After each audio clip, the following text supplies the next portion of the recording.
YMF Thrissur യൂണിറ്റിൻ്റെ മുറ്റത്തെ convention എന്ന നിലയിൽ നെല്ലിക്കുന്ന് ബ്രദറൻ ചർച്ചിൻ്റെ സഹകരണത്തിലും ജോസ് കൂനുംബ്ലാക്കിൻ്റെ ഭവനത്തിൽ വെച്ച് നടക്കുവാനിരിക്കുന്ന ഈ മുറ്റത്തെ കൺവെൻഷൻ്റെ പ്രാരംഭ ദിവസം ഇന്ന് കടന്നു വന്ന എല്ലാ സഹോദരന്മാർക്കും സഹോദരിമാർക്കും മക്കൾക്കും YMF തൃശ്ശൂർ യൂണിറ്റിൻ്റെ പേരുള്ള സ്വാഗതം അറിയിച്ചുകൊള്ളുന്നു. നമ്മുടെ ശുശ്രൂഷ ആരംഭിക്കുവാൻ പോവുകയാണ്.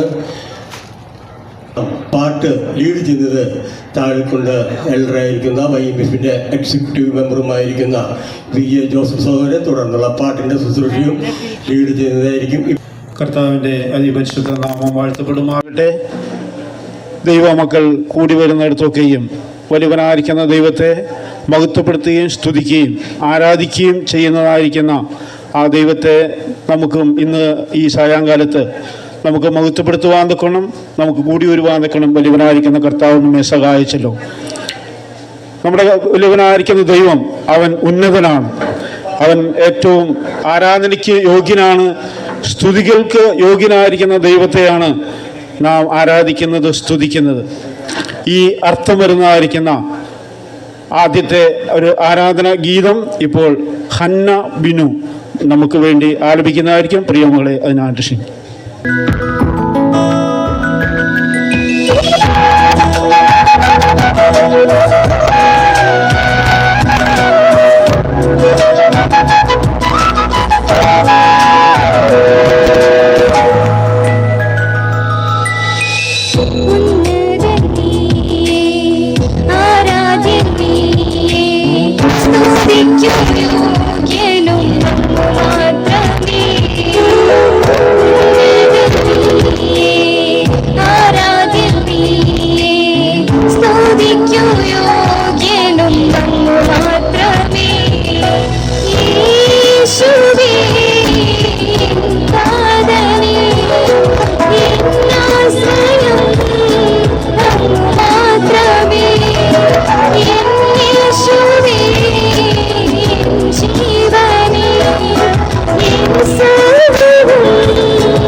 ആരാധിക്കും നന്ദി ഞാൻ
നമുക്കറിയാം, ദൈവജനത്തിന് ദൈവത്തിൻ്റെ കൃപകൾ ധാരാളമായിട്ട് ആവശ്യമാണ്.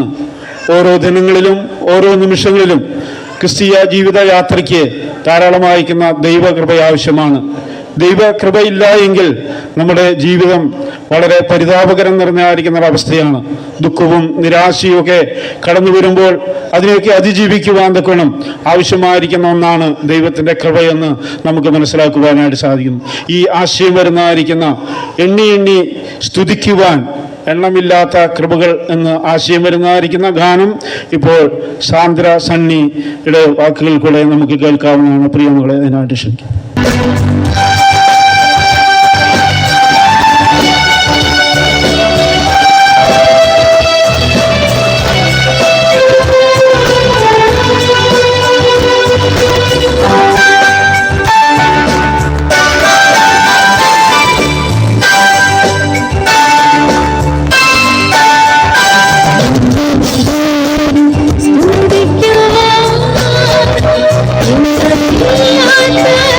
Thank you.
ലോകത്തിൽ അനേക ആളുകൾ പല കാര്യത്തിനു വേണ്ടി പലരെയും ചാരുന്നത് നമുക്ക് കാണുവാനായിട്ട് സാധിക്കുന്നു.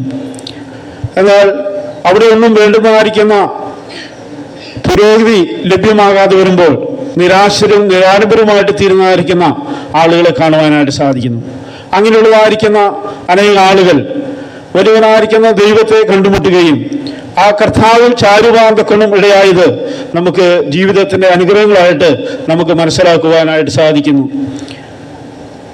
നമുക്ക് നമ്മുടെ ആത്മീയത്തിൽ അങ്ങനെ ഒരു പാട്ടുണ്ടല്ലോ, ആരുമില്ല നീ ഒഴികെ ചാരുവാൻ.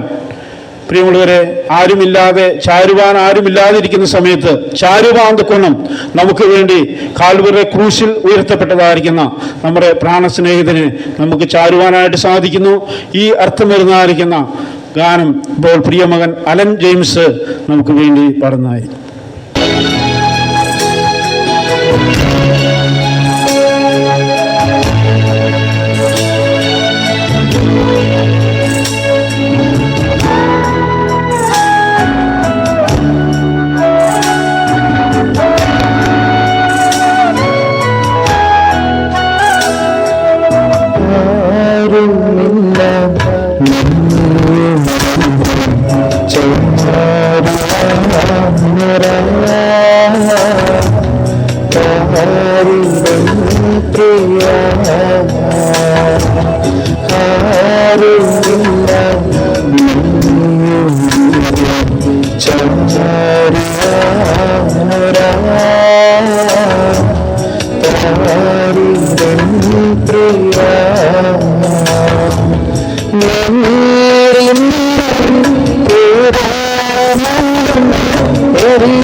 പ്രിയരെന്ന് കരുതുന്ന സഹജരായാലും പ്രിയരേശമില്ലാതെയാകും സ്നേഹം കുറയാതെ നീതം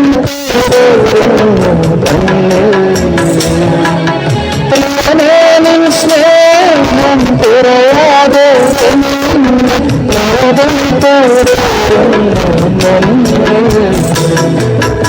ആരുമില്ല ചാരു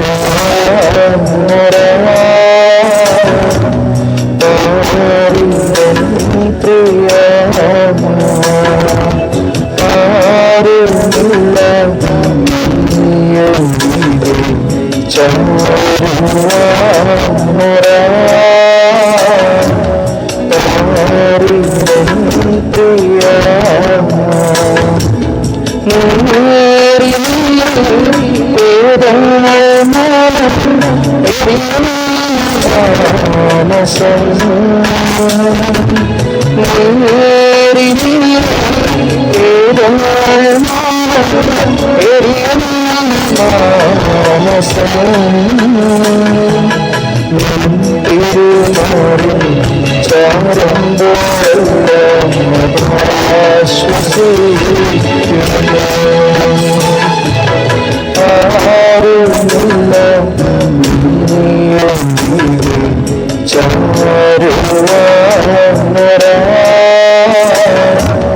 നമ്മുടെ കർത്താവായിരിക്കുന്ന യേശുക്രിസ്തു ഇങ്ങനെ പറയുകയുണ്ടായി, 2 or 3 പേർ എൻ്റെ നാമത്തിൽ എവിടെ കൂടിയാലും ഞാൻ അവരുടെ മധ്യയുണ്ട് എന്ന് അരുളി ചെയ്തതായിരിക്കുന്ന കർത്താവ്. വെളിപ്പാട് പുസ്തകത്തിലേക്ക് കടന്നു വരുമ്പോൾ സഭകളുടെ മധ്യേ നിൽക്കുന്നതായിരിക്കുന്ന വലിയവനായിരിക്കുന്ന കർത്താവിനെ നമുക്ക് കാണുവാനായിട്ട് സാധിക്കും. നമ്മുടെ കർത്താവ് നമ്മുടെ മധ്യേ ഉണ്ട് എന്ന് നമുക്ക് അറിയുവാനായിട്ട് സാധിക്കും. അത് നമ്മുടെ ജീവിതത്തിന്റെ അനുഭവമാണ്. ദൈവവചനത്തിൽ കൂടെ അത് നമുക്ക് മനസ്സിലാക്കുവാനായിട്ട് സാധിക്കുന്നു. നമ്മുടെ ജീവിതത്തിൽ കൂടെ അത് നമുക്ക് അറിയുവാൻ ഇടയാകുന്ന കാര്യമാണ്. അടവി തെരുക്കൾ ഇടയിൽ നിന്നായിരിക്കുന്ന ഒരു ഗാനമാണ് ഇപ്പോൾ ഗ്രാഖ്യ പോൾ പ്രിയമകൾ കടന്നു വന്ന് പ്രിയമകളുടെ ശബ്ദത്തിൽ നമുക്കത് ശ്രമിക്കാവുന്നതാണ്. പ്രിയമകളെ അതിനായിട്ട് ക്ഷണിക്കുന്നു.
തൈലം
നമുക്കറിയാം മനുഷ്യ ലോകം ഒന്നിനും സമയമില്ലാതെ, നമുക്കറിയാം ഒരു ദിവസത്തിൽ 24 മണിക്കൂറാണ്. അതൊരു മനുഷ്യനെ സംബന്ധിച്ചിടത്തോളം തികയാത്തതായിരിക്കുന്ന ഒരു അവസ്ഥാവിശേഷമാണ്. തിരക്കേറിയതായിരിക്കുന്ന മനുഷ്യൻ, ഒന്നിനും സമയമില്ലാതെ ഓടുന്നതായിരിക്കുന്ന മനുഷ്യനെ നമുക്ക് കാണുവാനായിട്ട് സാധിക്കുന്നു. പ്രിയമുള്ളവരെ, വലിയവനായിരിക്കുന്ന ദൈവം സമയങ്ങളുമൊക്കെ തന്നിട്ടുണ്ട്. സമയം തക്കത്തിൽ ഉപയോഗിപ്പിനെന്ന് നാം തിരുവഴുത്തിൽ വായിക്കുവാനായിട്ട് സാധിക്കുന്നു.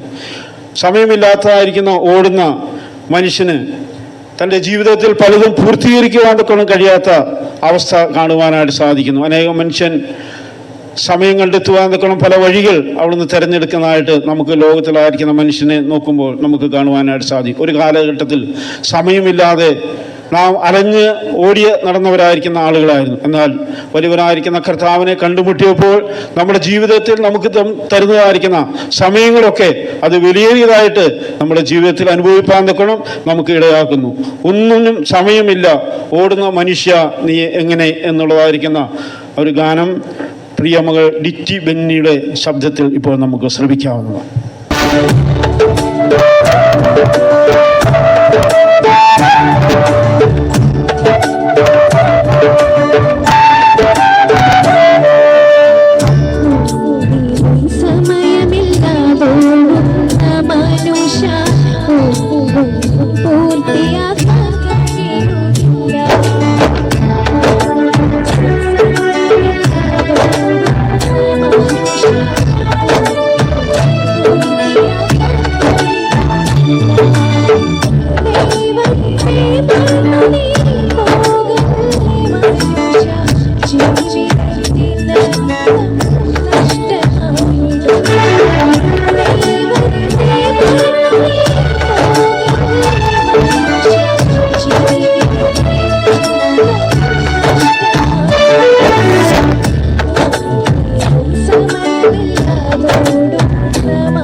മനുഷ്യ ഒന്നും പൂർത്തിയാക്കാൻ കഴിയുകില്ല.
പൂർത്തിയാക്കാൻ കഴിയുകില്ല.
പൂർത്തിയാക്കാൻ കഴിയുകില്ല.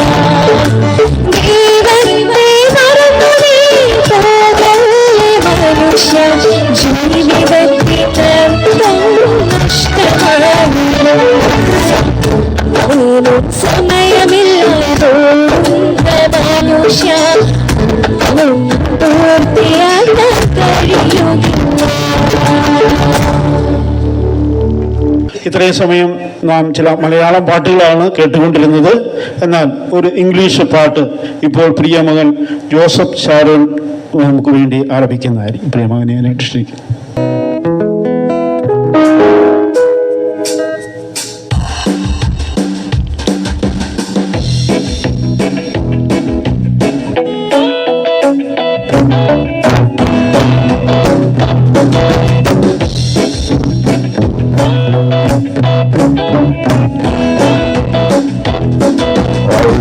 Was lost in sin, but Jesus took me.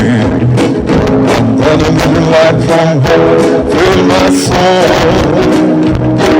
He made my heart alive and wrote my name down.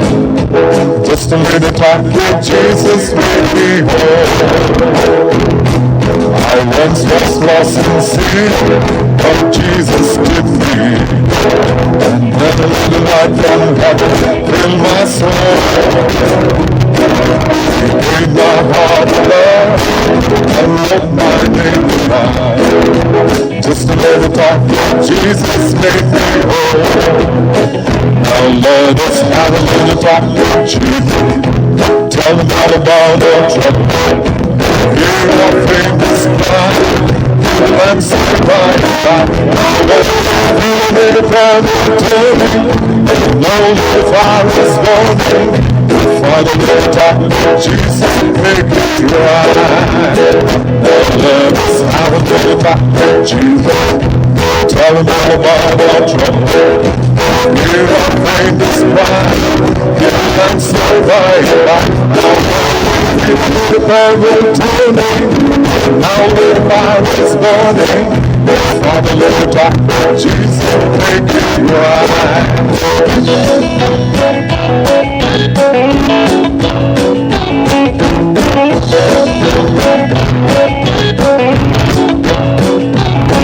I lay out doubts and fear. I ask you to but Jesus is a friend who watches day and night. I go to him in prayer. He knows my every care. Just a little talk with Jesus, make it right. I lay down doubts and fears. I ask you to tears. Jesus is a friend who watches day and night. I go to him in prayer. He knows my every care. Just a little talk with Jesus, make it right. Have a little talk with Jesus. Tell him all about our trouble. Hear our famous cry.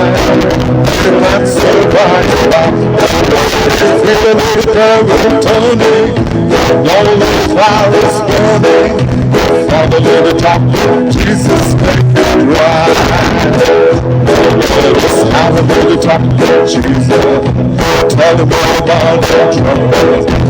Hear our famous cry. He'll answer by and by. Feel a little prayer returning. Know the fire is burning. Father, little talk with Jesus, make it right.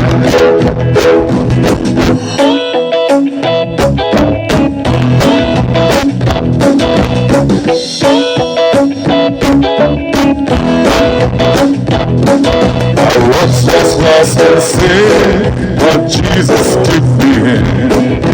Till the Lord light from heaven filled my soul. He paid my heart blood and wrote my name down. Just a little talk with Jesus made me whole. I once was lost in sin, but Jesus took me in. Until the Lord light from heaven filled my soul. He gave my heart love and wrote my name down. Just a little talk with Jesus made me whole. Now let us have a little talk with Jesus. Tell him all about our troubles. Hear our famous cry. He'll answer by and by. Feel a little prayer returning. Know the fire is burning. Father, little talk with Jesus, make it right. Let's have a little talk with Jesus. Tell him all about our trouble. Hear our famous cry. He'll answer by and by. Feel a little prayer returning. Know the fire is burning. Father, little talk with Jesus, make it right. Father, little Jesus, make it right. Father, little talk with Jesus, make it right.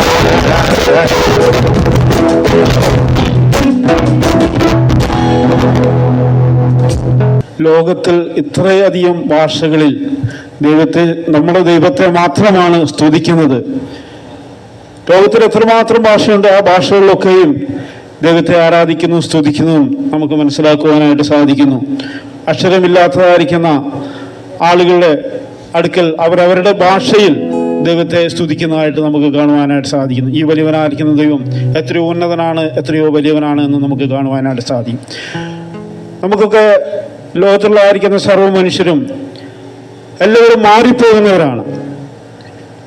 പല ആളുകളും ഇന്നുള്ളതായിരിക്കുന്ന ആളുകൾ നാളെ ചിലപ്പോൾ അവർ മാറിപ്പോയേക്കാം.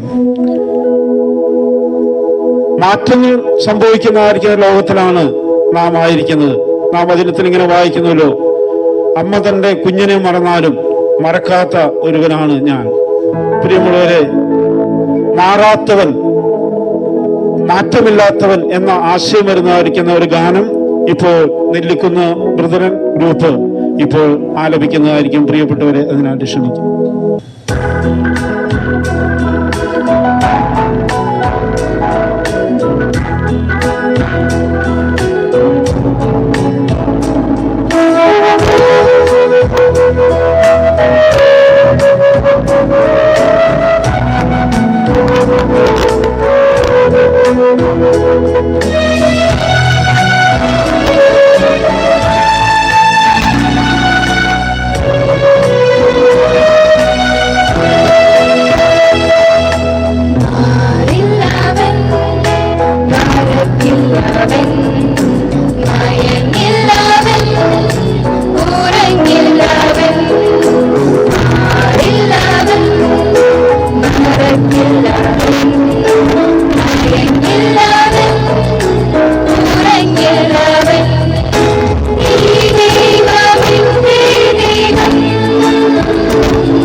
അനുഗ്രഹിക്കപ്പെട്ടതായിരിക്കുന്ന ഗാനങ്ങൾ പ്രിയ കുഞ്ഞുങ്ങൾ കൂടെ നമുക്ക് കേൾക്കുവാൻ തക്കണമിടയായി നമ്മുടെ കർത്താവിനെ മഹത്വപ്പെടുത്തുവാൻ തക്കണം അവിടെ നിടയായല്ലോ. അതോർത്ത് നമുക്ക് കർത്താവിനെ സ്തുതിക്കാം. പ്രിയ കുഞ്ഞുങ്ങളൊക്കെയും ഭാവിയിൽ കർത്താവിന് വേണ്ടി ശോഭിക്കുവാൻ തക്കണം കർത്താവ് നിടയാക്കട്ടെ. പ്രിയ കുഞ്ഞുങ്ങളിലായിരിക്കുന്ന നന്ദിയെ ഈ സമയം അറിയിച്ചു കൊള്ളുകയാണ്. തുടർന്നുള്ളതായിരിക്കുന്ന ഒരു ഗാനം നാം പാടാൻ പോകുന്നത് ദൈവം നമ്മെ വിളിച്ചതാണ്. നാം ദൈവത്തെ അന്വേഷിച്ചതെന്നല്ല, ദൈവം നമ്മെ വിളിച്ചതാണ്. യേശുക്രിസ്തു ഈ ലോകത്തിലായിരുന്നപ്പോൾ പറഞ്ഞു, യേശുക്രിസ്തു വിളിക്കുന്നു. പ്രിയമുള്ളവരെ, യേശുക്രിസ്തു തൻ്റെ വചനത്തിൽ കൂടെ, തൻ്റെ പ്രഭാഷണത്തിൽ കൂടെ യേശുവിൻ്റെ വിളി കേട്ട് മുന്നോട്ട് വന്നതായിരിക്കുന്ന തൻ്റെ മക്കൾക്ക് ആ വലിയവനായിരിക്കുന്ന ദൈവത്തെ പാടി മഹത്വപ്പെടുത്തുവാൻ തക്കണം ഇന്ന് രാത്രികാലവും നെടിയാക്കിയല്ലോ. തുടർന്നുള്ളതായിരിക്കുന്ന പാട്ട് ദൈവം വിളിച്ചവരെ എന്ന് ആരംഭിക്കുന്നതായിരിക്കുന്ന ഗാനമാണ്.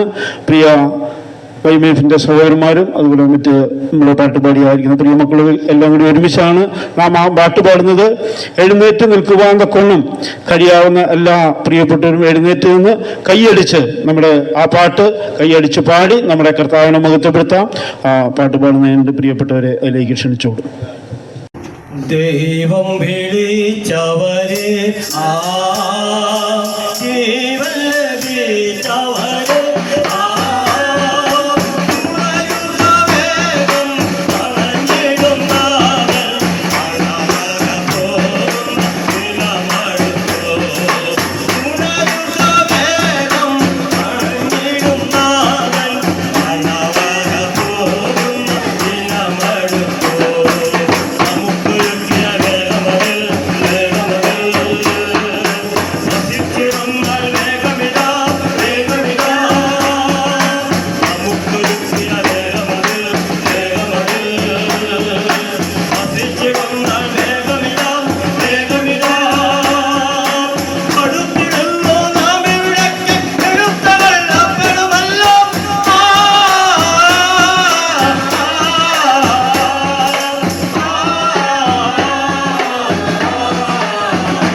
ഇതുവരെ നമുക്ക് അനുഗ്രഹിക്കപ്പെട്ട പാട്ടുകൾ കേട്ട് ദൈവത്തെ മഹത്വപ്പെടുത്തുവാനും നമുക്ക് സന്തോഷിപ്പാനും ദൈവം ഇടയാക്കിയവർ ദൈവത്തെ സ്തുതിക്കുന്നു. പാട്ടുകൾ കേൾക്കുന്നത് നല്ലതാണ്. നമുക്ക് ആത്മീയമായ സന്തോഷവും മനസ്സിന് ചൈതന്യവും ലഭിക്കുന്നതാണ്. എന്നാൽ നമുക്ക് സമയത്ത് പ്രോഗ്രാം നിർത്തണമല്ലോ, അതുകൊണ്ട് ആണ് പാട്ട് ശുശ്രൂഷ അവസാനിപ്പിച്ചത്. നാം കൂടുന്ന എല്ലായിടത്തും വചനത്തിന് അതിൻ്റെതായ പ്രാധാന്യമുണ്ട്. പ്രത്യേക കൺവെൻഷനുകളിൽ നമ്മൾ പ്രധാനമായിട്ടും സുവിശേഷമാണ് അറിയിക്കുന്നത്. കർത്താവ് നമ്മെ ലോകത്തിലാക്കിയിരിക്കുന്നത് സകല ജാതികളോടും സുവിശേഷം അറിയിക്കുവാനായിട്ടാണ്. ഇന്ന് അതിന് സന്നദ്ധനായിട്ട് അല്ലെങ്കിൽ സുവിശേഷം അറിയിക്കാനായിട്ട് സഹോദരൻ ജാക്സൺ വാരാക്കര കടന്നു വന്നിട്ട് പ്രിയദാസനെ ഈ സ്റ്റേജിലേക്ക് ക്ഷണിക്കുകയാണ്. പ്രിയദാസൻ ഇവിടെ കടന്നു വന്നിരിക്കണമെന്ന് വിനീതമായി അപേക്ഷിക്കുന്നു. അല്പസമയം വചനം കേൾക്കുമ്പോൾ, സുവിശേഷം കേൾക്കുമ്പോൾ അത് ദൈവനാമ മഹത്വത്തിനും അനേക ജനങ്ങളുടെ മാനസാന്തരത്തിനും കാരണമായി തീരുവാനായിട്ട് നമുക്ക് പ്രാർത്ഥനയോട് ഇരിക്കാനായിട്ട് ദൈവം നമ്മെ സഹായിക്കട്ടെ. ഇപ്പോൾ ഈ വചന ശുശ്രൂഷയുടെ അനുഗ്രഹത്തിനായിട്ട് സാമുവേൽ തമ്പി സഹോദരൻ മുന്നോട്ട് വന്ന് പ്രാർത്ഥിക്കുന്നതായിരിക്കും. അതിനുശേഷം ജാക്സൺ സഹോദരൻ വചനത്തിൽ നിന്ന് ശുശ്രൂഷിക്കുന്നതായിരിക്കും. പ്രിയദാസന്മാരെ ശുശ്രൂഷയ്ക്ക് വേണ്ടി ക്ഷണിച്ചുകൊള്ളുന്നു. നമുക്ക് പ്രാർത്ഥിക്കാം. ഞങ്ങളെ അളവിടാതെ സ്നേഹിക്കുന്ന സ്വർഗസ്ഥ പിതാവേ, വളരെ അനുഗ്രഹിക്കപ്പെട്ട ഈ സന്ധ്യാസമയത്തിന് വേണ്ടി ഞങ്ങൾ നിന്നെ സ്തുതിക്കുന്നു. ഈ കർത്തൃത്വത്തിൻ്റെ ഈ സമയം വരെയും ഞങ്ങൾ വിവിധങ്ങളായ ദേവാലയങ്ങളിൽ രാവിലെ മുതൽ കർത്താവിനെ ആരാധിച്ചും ശുശ്രൂഷിച്ചും വിവിധങ്ങളായ ശുശ്രൂഷകളിൽ പങ്കെടുത്തും കൊണ്ട് ഇരിക്കുകയായിരുന്നല്ലോ. ഞങ്ങൾ ഈ സമയത്ത് ഈ സ്നേഹഭവനത്തിൻ്റെ ടണലിൽ ഇരുന്നു കൊണ്ട് തന്നെ അനേകം നല്ല ആത്മീയ ഗാനങ്ങൾ മനുഷ്യജീവിതത്തിനും ക്രിസ്തീയ ജീവിതത്തിനും കർത്താവെ ബലം നൽകുന്ന, മുമ്പോട്ട് പോകുവാൻ ഞങ്ങളുടെ ദൈനംദിന ജീവിതത്തിനും ക്രിസ്തീയ ജീവിതത്തിനും അനുഗ്രഹിക്കപ്പെട്ട അനേക നല്ല ഗാനങ്ങളെ കേട്ടുകൊണ്ടിരിക്കുകയായിരുന്നു. തുടർന്ന് ദൈവദിനത്തിൻ്റെ കേൾവിക്ക് വേണ്ടി ഞങ്ങൾ ഒരുങ്ങുന്നു. അതിനുവേണ്ടി ഒരുക്കിയിരിക്കുന്ന പ്രിയപ്പെട്ട സഹോദരനെ ജാക്സൺ വരാക്കര സഹോദരനെ ഞങ്ങൾ ഓർക്കുന്നു, പ്രാർത്ഥിക്കുന്നു. ആവശ്യമായ ദൂതുകൾ തൻ്റെ കൂടെ ലഭിക്കാൻ ഇവിടെ കടന്നു വന്നിരിക്കുന്ന ഞങ്ങൾക്കും അതുപോലെ ഈ ശബ്ദവീതിയിൽ പരിധിയിൽ ആയിരുന്നു കൊണ്ട് ശ്രമിക്കുന്ന എല്ലാ പ്രിയപ്പെട്ടവർക്കും അത് അനുഗ്രഹമാക്കി തീർക്കണമേ, സഹായിക്കണമേ കർത്താവ്. ഈ സ്നേഹഭവനത്തിന് വേണ്ടിയും ഞങ്ങൾ നിന്നെ സ്തുതിക്കുന്നു. നാളുകളായി ഈ പ്രദേശത്തായിരിക്കുന്നതിനും അനേകർക്ക് ഒരു താങ്ങും തണലുമായി ആശ്വാസമായി ഈ ഭവനത്തെ നീ എടുത്ത് ഉപയോഗിച്ചു കൊണ്ടിരിക്കുന്നല്ലോ, അതോടൊപ്പം നിങ്ങൾ നിന്നെ സ്തുതിക്കുന്നു. ദൈവകൃപയിൽ ഞങ്ങളെ സൂക്ഷിക്കണമേ.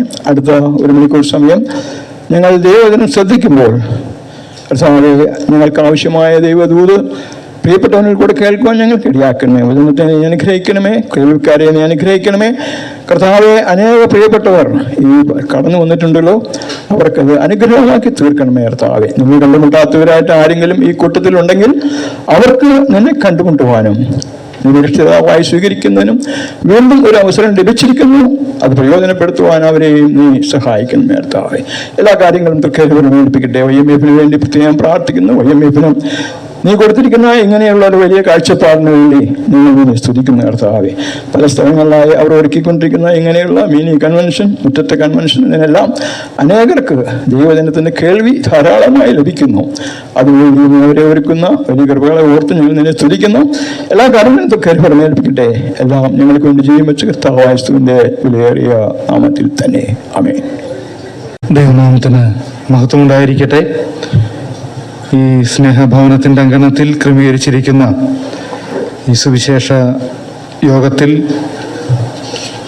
സംബന്ധിക്കുവാൻ കർത്താവിൻ്റെ വചനം പറയുവാൻ ലഭിച്ച അവസരത്തെ ഓർത്ത് ദൈവത്തെ സ്തുതിക്കുന്നു. ഇങ്ങനെയൊരു സാഹചര്യം, ഒരു അവസരം നൽകിയ തൃശ്ശൂർ YMF ഉത്തരവാദിത്തപ്പെട്ടവരോടുള്ള എൻ്റെ സന്തോഷവും നന്ദിയും പ്രാരംഭമായിട്ട് ഞാൻ അറിയിക്കുന്നു. കടന്നു വന്നിരിക്കുന്ന സന്നിഹിതരായിരിക്കുന്ന എല്ലാവർക്കും കർത്താവായ യേശുക്രിസ്തുവിൻ്റെ നാമത്തിൽ നന്ദിയും സ്നേഹവന്ദനവും പ്രാരംഭമായിട്ട് അറിയിക്കുന്നു.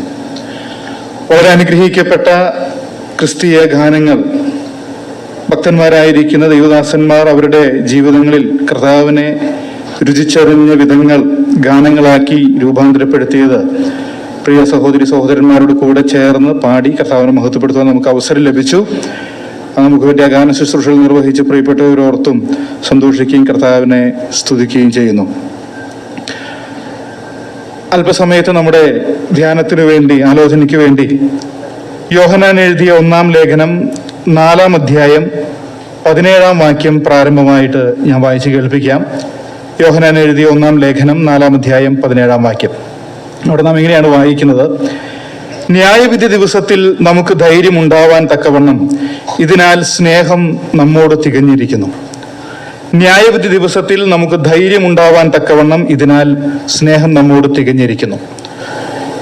യോഹന്നാന്റെ ലേഖനത്തിൽ രേഖപ്പെടുത്തിയിരിക്കുന്ന ഈ വാക്യത്തിൽ നിന്ന് 2 പ്രധാനപ്പെട്ട വസ്തുതകൾ, സത്യങ്ങൾ ഓർമ്മിപ്പിച്ച് എൻ്റെ വാക്കുകൾ അവസാനിപ്പിക്കാമെന്നാണ് ഞാൻ വിചാരിക്കുന്നത്. ഒന്നാമതായിട്ട്, മനുഷ്യനെ സംബന്ധിച്ചിടത്തോളം, നമ്മെ സംബന്ധിച്ചിടത്തോളം നാം ഭയപ്പെടുവാൻ ആവശ്യമുള്ള അല്ലെങ്കിൽ ഭയാനകമായിരിക്കുന്ന ഒരു ന്യായവിധി നമ്മുടെയൊക്കെ മുൻപിൽ ഉണ്ട് എന്നുള്ളതാണ്. നാം അഭിമുഖീകരിക്കേണ്ടി വരുന്ന, ഭയപ്പെടുവാൻ ആവശ്യമുള്ള ഭയാനകമായിരിക്കുന്ന ഒരു ന്യായവിധി മനുഷ്യന്റെ മുൻപിൽ ഉണ്ട് എന്നുള്ളതാണ് ഒന്നാമത്തെ വസ്തുത. നമുക്കറിയാം, മനുഷ്യനെ സംബന്ധിച്ചിടത്തോളം, പ്രത്യേകിച്ചും ഈ കാലഘട്ടത്തിലുള്ള ആളുകളൊക്കെ നാം നിരീക്ഷിക്കുമ്പോൾ നമുക്ക് മനസ്സിലാക്കുവാൻ സാധിക്കുന്നത്, ആരോടും കണക്ക് കൊടുക്കുവാൻ ഇഷ്ടമില്ലാത്ത ഒരു ജീവിതമാണ്, അല്ലെങ്കിൽ അങ്ങനെയുള്ള ഒരു ജീവിതമാണ് ആളുകൾ ഇഷ്ടപ്പെടുന്നത്. ആരും ചോദിക്കുവാനും പറയാനുമില്ലാത്ത, സ്വന്തം ഇഷ്ടപ്രകാരം എന്തും ചെയ്യുവാൻ സാധിക്കുന്ന, സ്വന്തം സന്തോഷങ്ങൾക്ക് വേണ്ടി ജീവിക്കുവാൻ സാധിക്കുന്ന ഒരു ജീവിതം, അതാണ് പൊതുവെ മനുഷ്യർ ഇഷ്ടപ്പെടുന്നത്. അങ്ങനെയുള്ള ആശയങ്ങളൊക്കെ ധാരാളം നമ്മുടെ സമൂഹത്തിൽ നമുക്ക് ഈ നാളുകളിൽ കേൾക്കുവാനായിട്ട് സാധിക്കും. നമ്മുടെ ജീവിതം നമ്മുടെ സന്തോഷത്തിന് വേണ്ടിയുള്ളതാണ്. എന്ത് കാര്യം ചെയ്യുമ്പോഴാണോ നിങ്ങൾക്ക് സന്തോഷം ലഭിക്കുന്നത്, ആ കാര്യങ്ങൾ ചെയ്തുകൊണ്ട് ജീവിക്കുവാനായിട്ട് നിങ്ങൾ ശ്രദ്ധിക്കണം. ഇങ്ങനെയൊക്കെയുള്ള ഉപദേശങ്ങളാണ് ഈ നാളുകളിൽ നാം കേൾക്കുന്നത്. കുടുംബ ബന്ധങ്ങളിൽ പോലും ചിലതൊക്കെ ആളുകൾ ഉപദേശിക്കുന്നത്, നിങ്ങളുടെ പങ്കാളിയുടെ, ഭാര്യയുടെ, ഭർത്താവിൻ്റെ സന്തോഷങ്ങൾക്ക് വേണ്ടി ജീവിച്ച് നിങ്ങളുടെ ജീവിതം നിങ്ങൾ നശിപ്പിക്കരുത്. നിങ്ങൾക്ക് സന്തോഷം തരുന്ന കാര്യങ്ങൾ ചെയ്തുകൊണ്ട് നിങ്ങളുടെ സ്വപ്നങ്ങൾക്ക് വേണ്ടി ജീവിക്കുക. മക്കൾക്ക് വേണ്ടി പോലും ജീവിതം ഒരുപാട് അങ്ങ് ചെലവഴിക്കരുത് എന്ന് ഉപദേശിക്കുന്ന ധാരാളം അങ്ങനെയുള്ള നിർദ്ദേശങ്ങളെ, ആലോചനകളെ ഈ നാളുകളിലൊക്കെ നമുക്ക് കേൾക്കുവാനും കാണുവാനും സാധിക്കുന്നുണ്ട്. ആരോടും കണക്ക് കൊടുക്കുവാൻ ആവശ്യമില്ലാതെ സ്വന്തം സന്തോഷ നിവൃത്തിക്ക് വേണ്ടി മാത്രം, അതിനുവേണ്ടി എന്തൊക്കെ ചെയ്യാമോ അതൊക്കെ ചെയ്തുകൊണ്ട് ജീവിച്ച് കാലം കഴിക്കുക എന്നുള്ളൊരു ആശയം വളരെ ആകർഷകമായിട്ട് ആളുകൾക്ക് തോന്നുകയും ആളുകൾ പിൻപറ്റുകയും ചെയ്യുന്ന ഒരാശയമാണ്. എന്നാൽ മനുഷ്യരായിരിക്കും നമ്മൾ തിരിച്ചറിയേണ്ട ഒരു വസ്തുത എന്നുള്ളത്, അങ്ങനെ സ്വന്തം ഇഷ്ടങ്ങൾക്ക് വേണ്ടി ജീവിക്കുവാനായിട്ട് അനുവാദമുള്ളൊരു ജീവിതമല്ല നമ്മുടെ ജീവിതം. ആർക്കും കണക്ക് കൊടുക്കുവാൻ ആവശ്യമില്ലാത്ത വിധത്തിൽ സ്വന്തം ഇഷ്ടത്തിന് അല്ലെങ്കിൽ സ്വന്തം സന്തോഷത്തിന് വേണ്ടി എന്തൊക്കെ ചെയ്യണമെന്ന് ആഗ്രഹിക്കുന്നുവോ അതൊക്കെ നിവർത്തിച്ച് അതൊക്കെ ചെയ്തുകൊണ്ട് ജീവിക്കുവാൻ അനുവാദമുള്ള ഒരു ജീവിതമല്ല നമ്മുടെ ജീവിതം. എന്താ അങ്ങനെ പറയുവാനായിട്ടുള്ള കാരണം? അതിന്റെ അടിസ്ഥാനപരമായിരിക്കുന്ന കാരണം എന്നുള്ളത്, മനുഷ്യൻ ദൈവത്തിന്റെ സൃഷ്ടിയാണ് എന്നുള്ളതാണ്. നമുക്കറിയാം, ദൈവത്തിന്റെ വചനമാകുന്ന വിശുദ്ധ ബൈബിൾ ആരംഭിക്കുന്നത് തന്നെ, ബൈബിൾ ആരംഭിക്കുമ്പോൾ രേഖപ്പെടുത്തിയിരിക്കുന്ന ആദ്യത്തെ പ്രസ്താവന എന്നുള്ളത്, ആദിയിൽ ദൈവം ആകാശവും ഭൂമിയും സൃഷ്ടിച്ചു എന്ന് പറഞ്ഞുകൊണ്ടാണ്. ഞാൻ ഇങ്ങനെ ചിന്തിക്കുകയാണ്, ആ ആദ്യത്തെ വാചകം, ബൈബിളിൽ രേഖപ്പെടുത്തിയിരിക്കുന്ന ആ ആദ്യത്തെ വാചകം, തുടർന്ന് രേഖപ്പെടുത്തിയിരിക്കുന്ന മനുഷ്യന്റെ സൃഷ്ടി ഉൾപ്പെടെയുള്ള സൃഷ്ടി വൃത്താന്തം, ആ കാര്യമാണ് മനുഷ്യനെ സംബന്ധിച്ചിടത്തോളം ബൈബിൾ, അല്ലെങ്കിൽ മനുഷ്യനെ സംബന്ധിച്ചിടത്തോളം ബൈബിൾ വെളിപ്പെടുത്തുന്ന ദൈവം ഏത് വിധത്തിൽ ബന്ധം പുലർത്തുന്നു, ഈ ദൈവവുമായിട്ട് മനുഷ്യൻ എപ്രകാരം ബന്ധപ്പെട്ടിരിക്കുന്നു, ഈ ദൈവവുമായിട്ട് മനുഷ്യൻ എപ്രകാരം ബാധ്യസ്ഥനായിരിക്കുന്നു, കണക്ക് കൊടുക്കേണ്ടവനായിരിക്കുന്നു എന്നുള്ളത് വെളിപ്പെടുത്തുക. ആ കാര്യം ബൈബിളിൽ ആദ്യമേ പറഞ്ഞിട്ടില്ലെങ്കിൽ, അല്ലെങ്കിൽ മനുഷ്യൻ ദൈവത്തിന്റെ സൃഷ്ടിയാണ് എന്നുള്ള സത്യം ബൈബിൾ വെളിപ്പെടുത്തിയിട്ടില്ലെങ്കിൽ, അതങ്ങനെ അല്ലെങ്കിൽ ബൈബിളിൽ തുടർന്നു വരുന്ന ഒരു സത്യത്തിനും നാമുമായി യാതൊരു ബന്ധവും ഉണ്ടാകുമായിരുന്നില്ല. അതിന്റെ ഒരു കാര്യങ്ങൾക്കും നമുക്ക് യാതൊരു ബാധ്യസ്ഥതയും ഉണ്ടാകുമായിരുന്നില്ല. എന്നാൽ വലിയവനായിരിക്കുന്ന ദൈവത്തിന്റെ മുൻപിൽ ആ ദൈവത്തോട് കണക്ക് ബോധിപ്പിക്കേണ്ടവനായിട്ട് ഞാനും നിങ്ങളും തീരുന്നതിന്റെ കാരണം, ആ ദൈവത്തോട് ബാധ്യസ്ഥത ഉള്ളവരായിട്ട് നാം തീരുന്നതിന്റെ കാരണം എന്നുള്ളത്, ദൈവം നമ്മുടെ സൃഷ്ടാവാണ് എന്നുള്ളത് കൊണ്ടാണ്. മനുഷ്യരായിരിക്കുന്ന നമ്മളും നമ്മുടെ ജീവിതത്തിൽ പലതും നിർമ്മിക്കുന്നവരാണ്. നാം വീടുകൾ നിർമ്മിക്കാറുണ്ട്, മനുഷ്യരുടെ ഇടയിലുള്ള അനേക ഫാക്ടറികളിൽ ധാരാളം വസ്തുക്കൾ നിർമ്മിക്കാറുണ്ട്, നാം ഭക്ഷണം നിർമ്മിക്കാറുണ്ട്. ഇങ്ങനെ ഏതൊരു കാര്യവും നമ്മൾ നിർമ്മിക്കുമ്പോൾ പ്രത്യേക ഉദ്ദേശത്തോടു കൂടെയാണ് നിർമ്മിക്കുക. അത് ഏത് വിധത്തിൽ പ്രയോജനപ്പെടണമെന്നുള്ള ആഗ്രഹത്തോടുകൂടെ, താല്പര്യത്തോടുകൂടെ അത് നിർമ്മിക്കുന്നത് ആരാണോ അദ്ദേഹത്തിന്റെ ഇഷ്ടങ്ങൾക്ക് വേണ്ടിയാണ് നിർമ്മിക്കുന്നത്. അങ്ങനെയാണെങ്കിൽ സൃഷ്ടാവായിരിക്കുന്ന ദൈവം എന്നെ നിങ്ങളെ സൃഷ്ടിച്ചപ്പോൾ നമ്മെക്കുറിച്ചും ദൈവത്തിന് ചില ആഗ്രഹങ്ങളുണ്ട്, ദൈവത്തിന് ചില പദ്ധതികളുണ്ട്. സൃഷ്ടാവിന്റെ സൃഷ്ടികൾ എന്നുള്ള നിലയിൽ ആ പദ്ധതികളെ നിർവഹിച്ചുകൊണ്ട് ജീവിക്കുവാൻ, സൃഷ്ടാവിന്റെ ഇഷ്ടങ്ങളെ തൃപ്തിപ്പെടുത്തിക്കൊണ്ട് ജീവിക്കുവാനായിട്ടുള്ള ബാധ്യത നമുക്കുണ്ട്. നാം ആർക്കും കണക്ക് കൊടുക്കുവാൻ ആവശ്യമില്ലാതെ സ്വതന്ത്രരായി ജീവിക്കുവാൻ അനുവാദമുള്ളവരല്ല. നമുക്കൊരു ന്യായവിധിയുണ്ട്. പ്രായമുള്ള ആളുകളൊക്കെ ഇങ്ങനെ പറയുന്നത് പലപ്പോഴും കേട്ടിട്ടുണ്ട്. മനുഷ്യരെ പറ്റിക്കുവാൻ ഒരുപക്ഷെ നമുക്ക് സാധിക്കും, ഞങ്ങളെ പറ്റിക്കുവാനും ഒരുപക്ഷെ സാധിക്കും, പക്ഷേ മുകളിൽ ഒരാളുണ്ട്. അത് പലരും പറയുന്നത് കേൾക്കാറുണ്ട്. മുകളിൽ ഒരാളുണ്ട് എന്ന് പറഞ്ഞാൽ ഏത് വിശ്വാസവും വെച്ച് പുലർത്തുന്ന ആളുകളുമാകട്ടെ, അവരുടെയൊക്കെ മനസ്സിൽ, അവരുടെയൊക്കെ മനസാക്ഷിയിൽ അന്തർലീനമായിരിക്കുന്ന ഒരു വളരെ വലിയ ഒരു പരമാർത്ഥം അവരുടെ വാക്കുകളിലൂടെ പുറത്തു വരികയാണ്.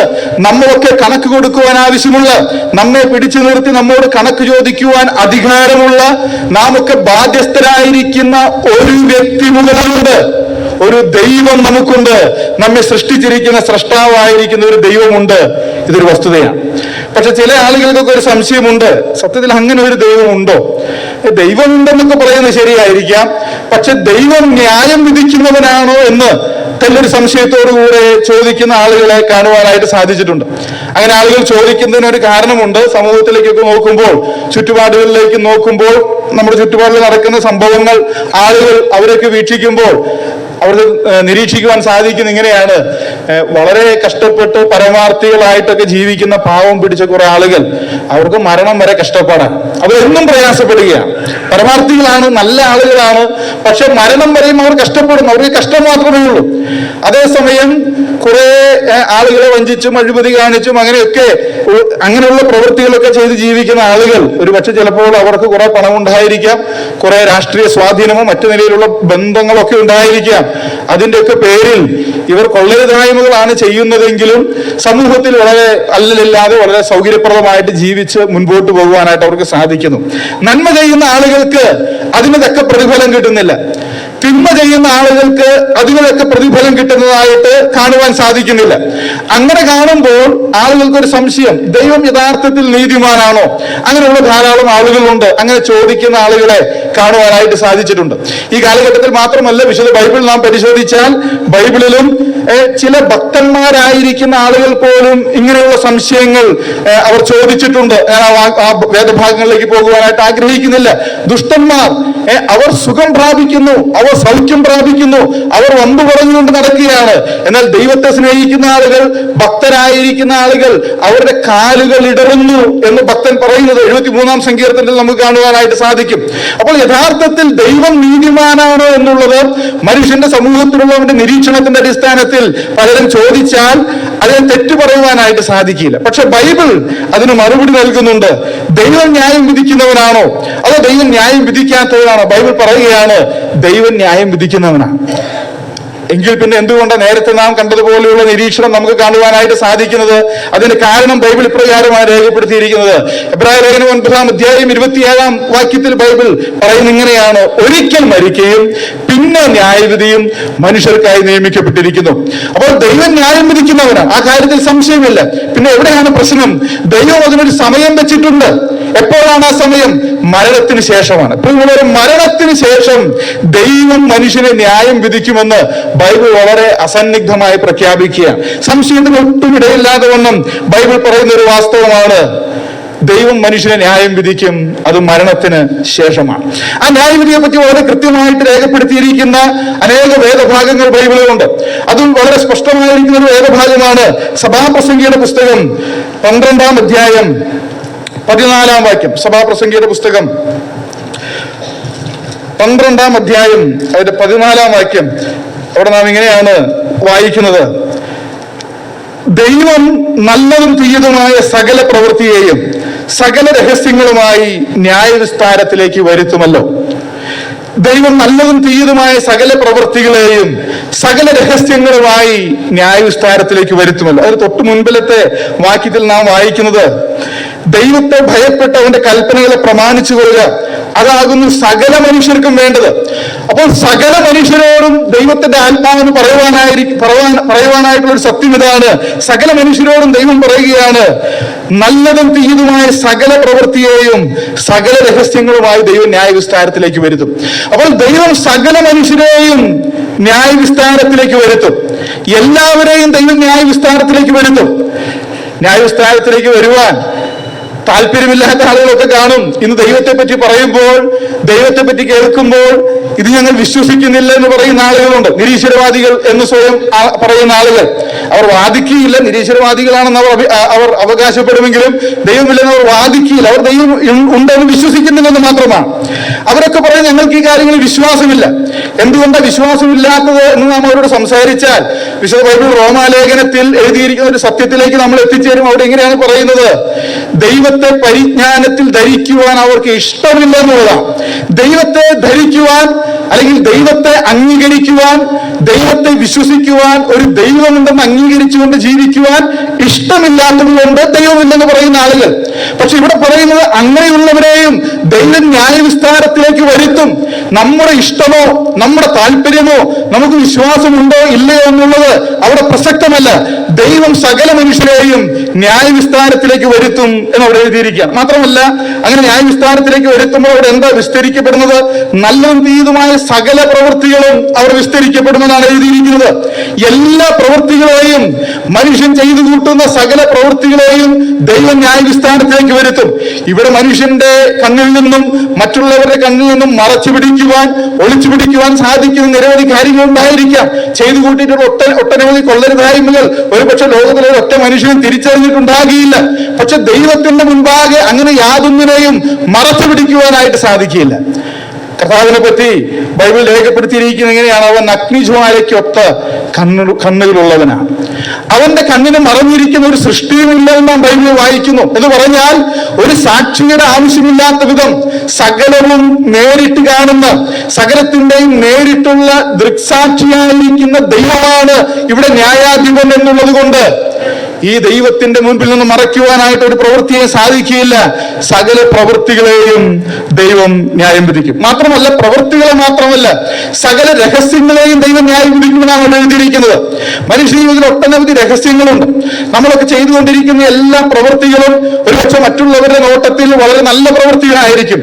പക്ഷെ എന്ത് ഉദ്ദേശത്തോടുകൂടെ നാം ചെയ്യുന്നു, എന്ത് ആത്മാർത്ഥതയോടുകൂടെ നാം ചെയ്യുന്നു, എന്ത് പരമാർത്ഥതയാണ് നാം ചെയ്യുന്ന കാര്യങ്ങൾക്കുള്ളത് എന്ന് പരിശോധിച്ചാൽ അതിന്റെ ഉദ്ദേശത്തിൽ ശുദ്ധി ഉണ്ടോ എന്നുള്ളത് നമുക്ക് മാത്രം അറിയാവുന്ന രഹസ്യങ്ങളാണ്. കർത്താവിന്റെ മുൻപിൽ നാം കടന്നു വരുമ്പോൾ ന്യായവിസ്താരത്തിന് വേണ്ടി ദൈവം സകല മനുഷ്യരെയും ന്യായവിസ്താരത്തിലേക്ക് വരുത്തുമ്പോൾ അവിടെ മനുഷ്യന്റെ സകല രഹസ്യങ്ങളും വെളിപ്പെടുവാനായിട്ടിടയായിത്തീരും. ചില നാളുകൾക്ക് മുൻപ് 2021 കണ്ണൂർ ഒരു സ്ഥലത്ത്, ഞാൻ സ്ഥലത്തിന്റെ കൃത്യമായിട്ടുള്ള പേരുകളൊന്നും പറയുന്നില്ല, ഒരു സ്ഥലത്ത് ഒരു യുവാവ്, അദ്ദേഹത്തിന് ഭാര്യയുണ്ട്, 1.5 വയസ്സുള്ള ഒരു മകളുണ്ട്.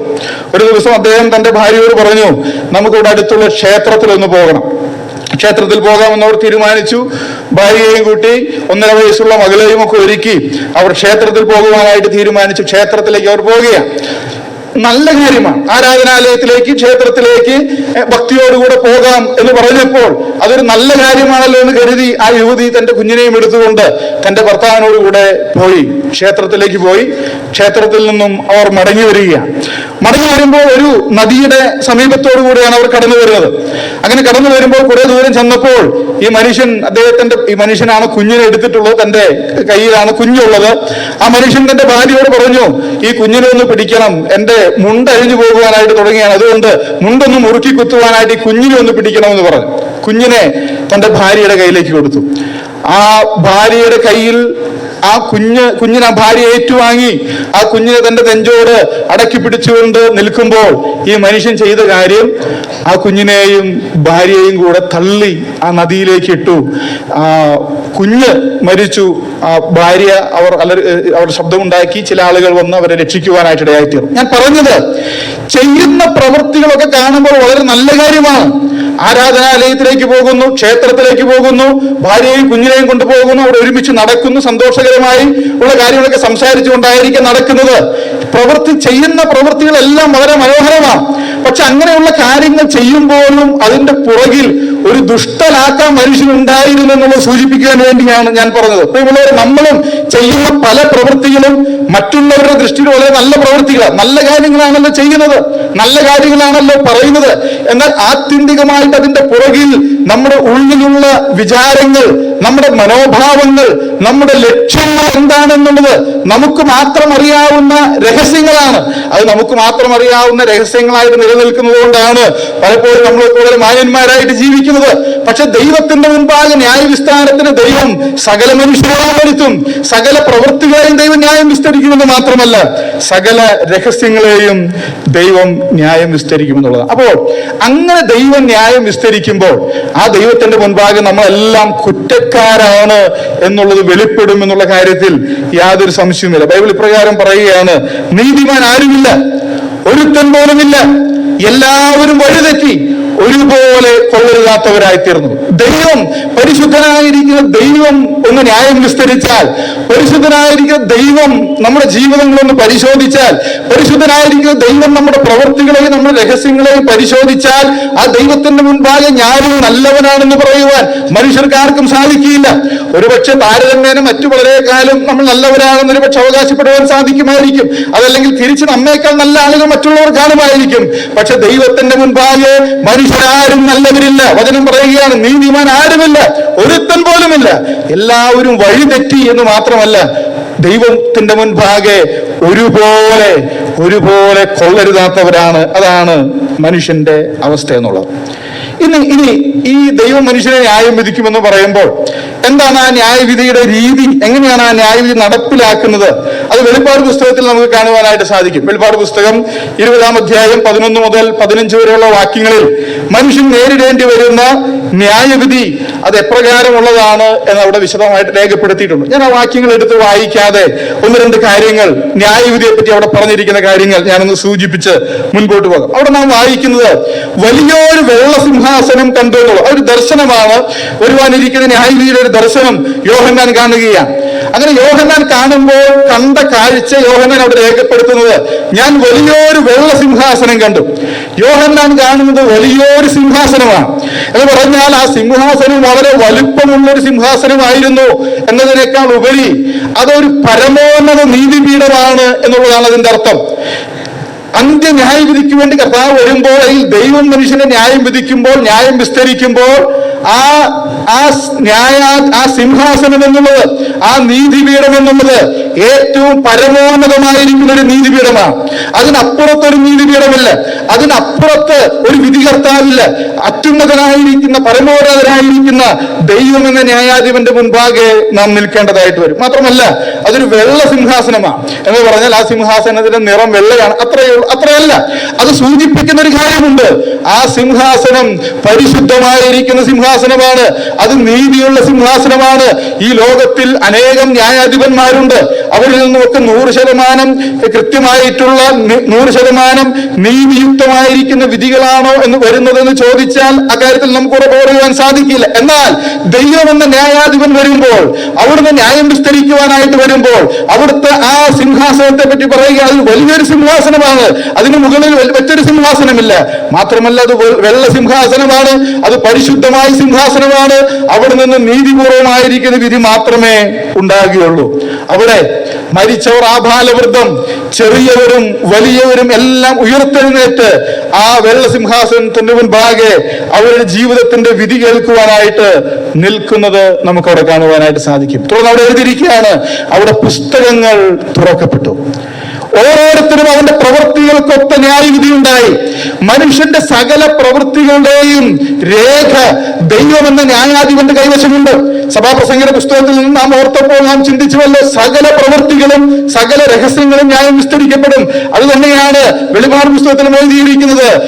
പുസ്തകങ്ങൾ തുറന്നു, പുസ്തകങ്ങളിൽ എഴുതിയിരിക്കുന്നതിനൊത്തവണ്ണം എല്ലാവർക്കും അവനവന്റെ പ്രവൃത്തികൾക്കടുത്ത് അല്ലെങ്കിൽ പ്രവൃത്തികൾക്കൊത്ത വിധി അവിടെ ഉണ്ടായി എന്ന് എഴുതിയിരിക്കുകയാണ്. അപ്പോൾ മനുഷ്യന്റെ സകല പ്രവൃത്തികളെയും നാം ഇവിടെ ദൈവം കാണുന്നില്ലയോ എന്ന് ചിന്തിക്കുന്ന കാര്യങ്ങൾ, ന്യായം വിസ്തരിക്കപ്പെടുന്നില്ലയോ, ന്യായം വിധിക്കപ്പെടുന്നില്ലയോ എന്ന് നാം സംശയിക്കുന്ന, ആശങ്കപ്പെടുന്ന സകല മനുഷ്യരുടെയും സകല പ്രവൃത്തികളെയും സകല രഹസ്യങ്ങളെയും ദൈവം എഴുതി വെച്ച് മനുഷ്യനവന്റെ വെള്ള സിംഹാസനത്തിന്റെ മുൻപിൽ കൊണ്ടുവന്ന് നിർത്തി ന്യായം വിധിക്കുന്ന ഒരു ദിവസമുണ്ട്. പ്രിയമുള്ളവരെ, ന്യായവിധിയുടെ ഒരു ദിവസമുണ്ട്.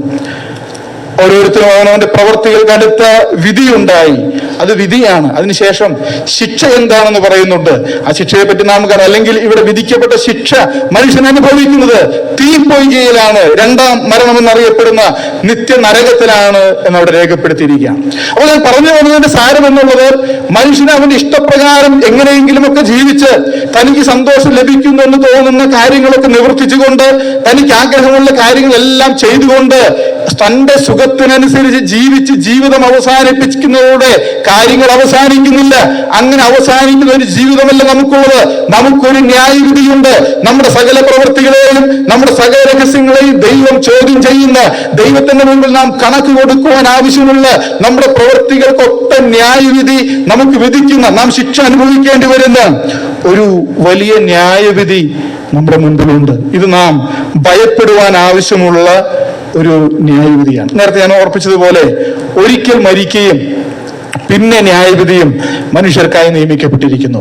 മരണം എന്നുള്ളത് നമുക്കെല്ലാം ഉണ്ട്. പക്ഷെ പലപ്പോഴും നാം ഓർക്കാത്ത ഒരു കാര്യം എന്നുള്ളത്, ആ മരണം ഏത് സമയത്തും നമ്മെ കടന്നു പിടിക്കാം എന്നുള്ളതാണ്. ഒരിക്കൽ ജനിച്ചാൽ ഒരിക്കൽ മരിക്കണം, അങ്ങനെയൊക്കെ നമ്മളൊക്കെ പറയും. പക്ഷെ ആ മരണം ഇന്നും സംഭവിക്കാം, അത് ഇന്നും ആകാം എന്നൊരു ചിന്ത നമ്മെ ഭരിക്കുവാനായിട്ട് ആവശ്യമുണ്ട്.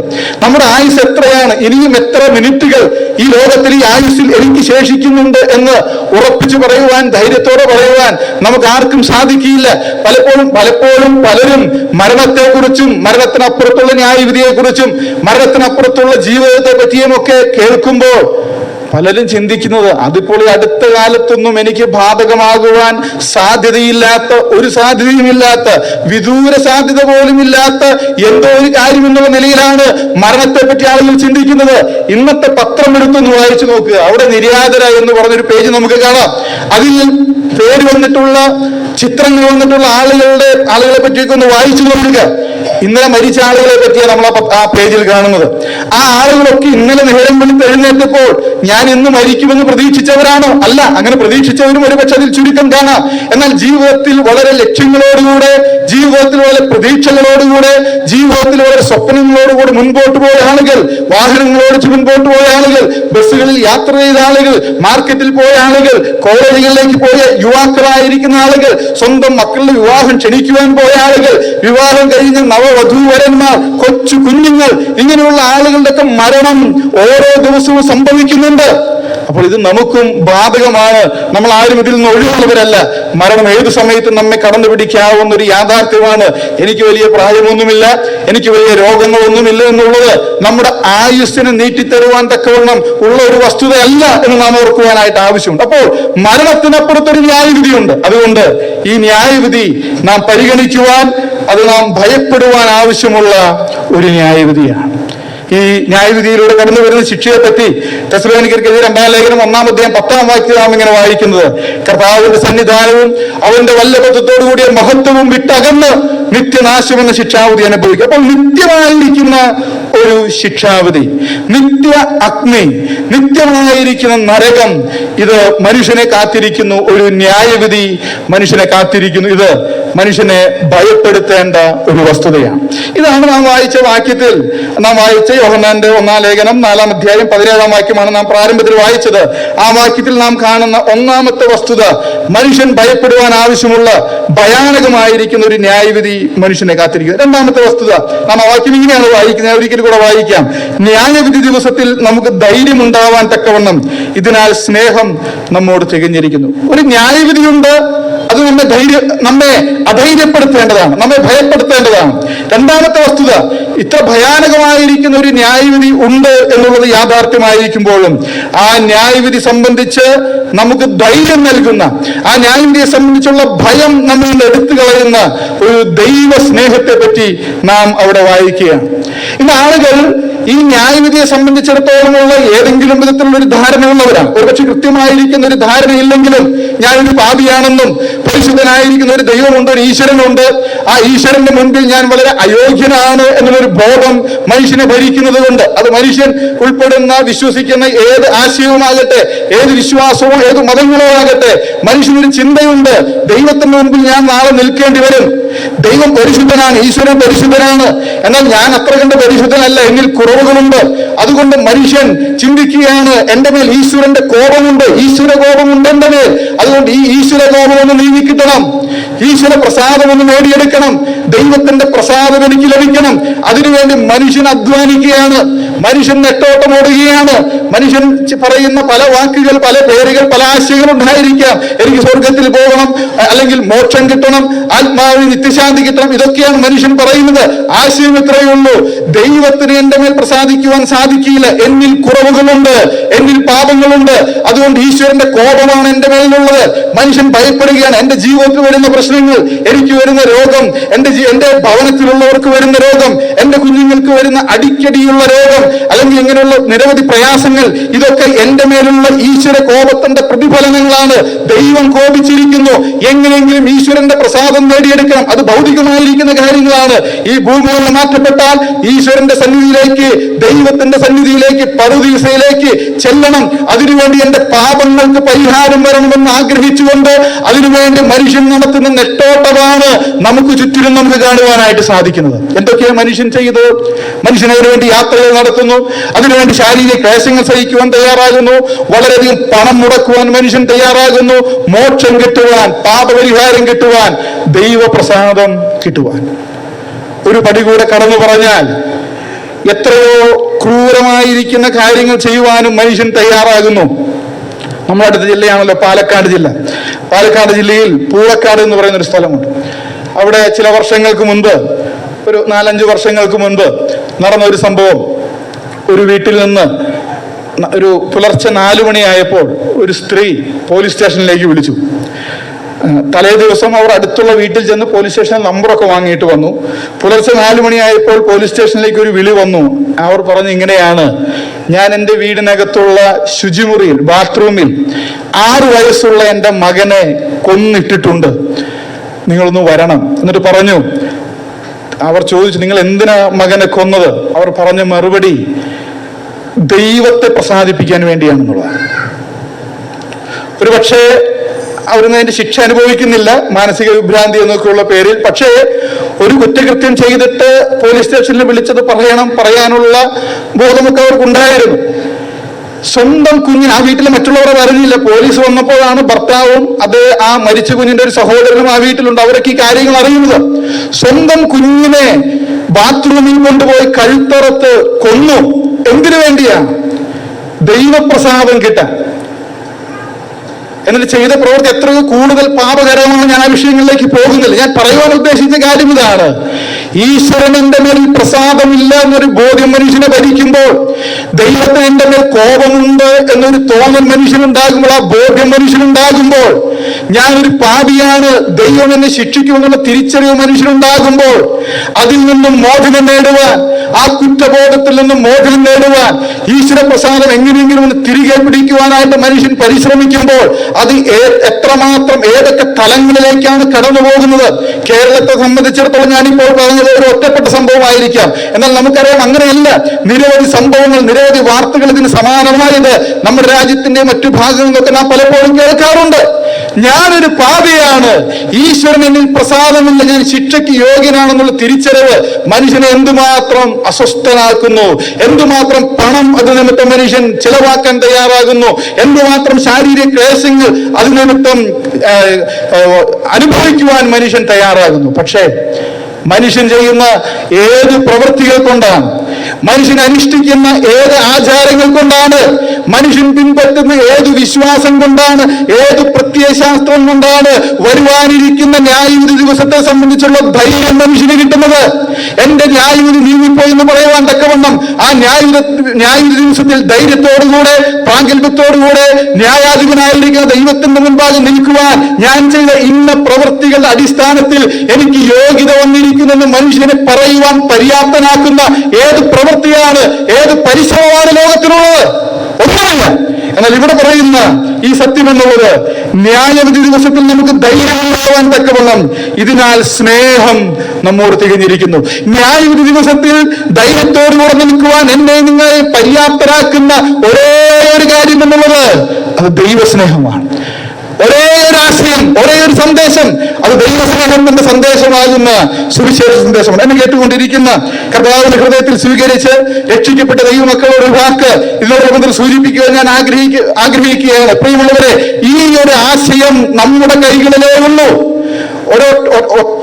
ഒട്ടനവധി ആളുകൾ ഒട്ടനവധി കാര്യങ്ങളുടെ പുറകെ പോവുകയാണ് ന്യായവിധി ദിവസത്തെ കുറിച്ചുള്ള ധൈര്യം പ്രാപിക്കുവാനായിട്ട്. പക്ഷേ അവർ അനുഷ്ഠിച്ചു വരുന്ന ഏത് കാര്യങ്ങളും എത്ര പരമാർത്ഥമായി ചെയ്താലും ന്യായവിധി ദിവസത്തെ കുറിച്ചുള്ള ധൈര്യം, വരുവാനിരിക്കുന്ന ന്യായവിധിയെ സംബന്ധിച്ചിടത്തോളം ധൈര്യം മനുഷ്യന് നൽകുവാൻ ആ കാര്യങ്ങൾക്കൊന്നും സാധിക്കില്ല. എന്നാൽ ആ ഉറപ്പ് നൽകുവാൻ സാധിക്കുന്ന ഒരേ ഒരു സന്ദേശമാകുന്ന സുവിശേഷം അത് നമ്മുടെ കരങ്ങളിലുണ്ട്. അത് ആളുകളിലേക്ക് എത്തിക്കുവാൻ, ആ സന്ദേശം ആളുകളെ അറിയിക്കുവാൻ, അവർ നെട്ടോട്ടമോടുന്ന കാര്യങ്ങൾക്ക് ഓൾറെഡി പരിഹാരം വന്നിട്ടുണ്ടെന്നുള്ള സന്ദേശം അവർ അറിയിക്കുവാൻ നമുക്ക് വലിയ ബാധ്യസ്ഥതയുണ്ട്. ഇവിടെയും ഈ ഭവനവും ആ കാര്യമാണല്ലോ ഈ ദേശത്തോടുള്ള ബന്ധത്തിൽ നിവർത്തിച്ചുകൊണ്ടിരിക്കുന്നത്. അപ്പോൾ ദൈവസ്നേഹത്തിന്റെ സന്ദേശം ന്യായവിധിയെ കുറിച്ചുള്ള ധൈര്യം നമുക്ക് നൽകുന്ന സന്ദേശമാണ്. എന്താ ദൈവസ്നേഹം എന്ന് പറഞ്ഞാൽ? അതിന്റെ മുകളിലുള്ള വാക്യങ്ങൾ ദൈവസ്നേഹം എന്താണെന്ന് പറഞ്ഞിട്ടുണ്ട്. അതിന്റെ 9 ഉം 10 വാക്യങ്ങൾ നാം ഇങ്ങനെ വായിക്കുന്നു: ദൈവം തന്റെ ഏകജാതനായ പുത്രനെ നാം അവനാൽ ജീവിക്കേണ്ടതിന് ലോകത്തിലേക്ക് അയച്ചു എന്നുള്ളതിനാൽ ദൈവത്തിന് നമ്മോടുള്ള സ്നേഹം പ്രത്യക്ഷമായി.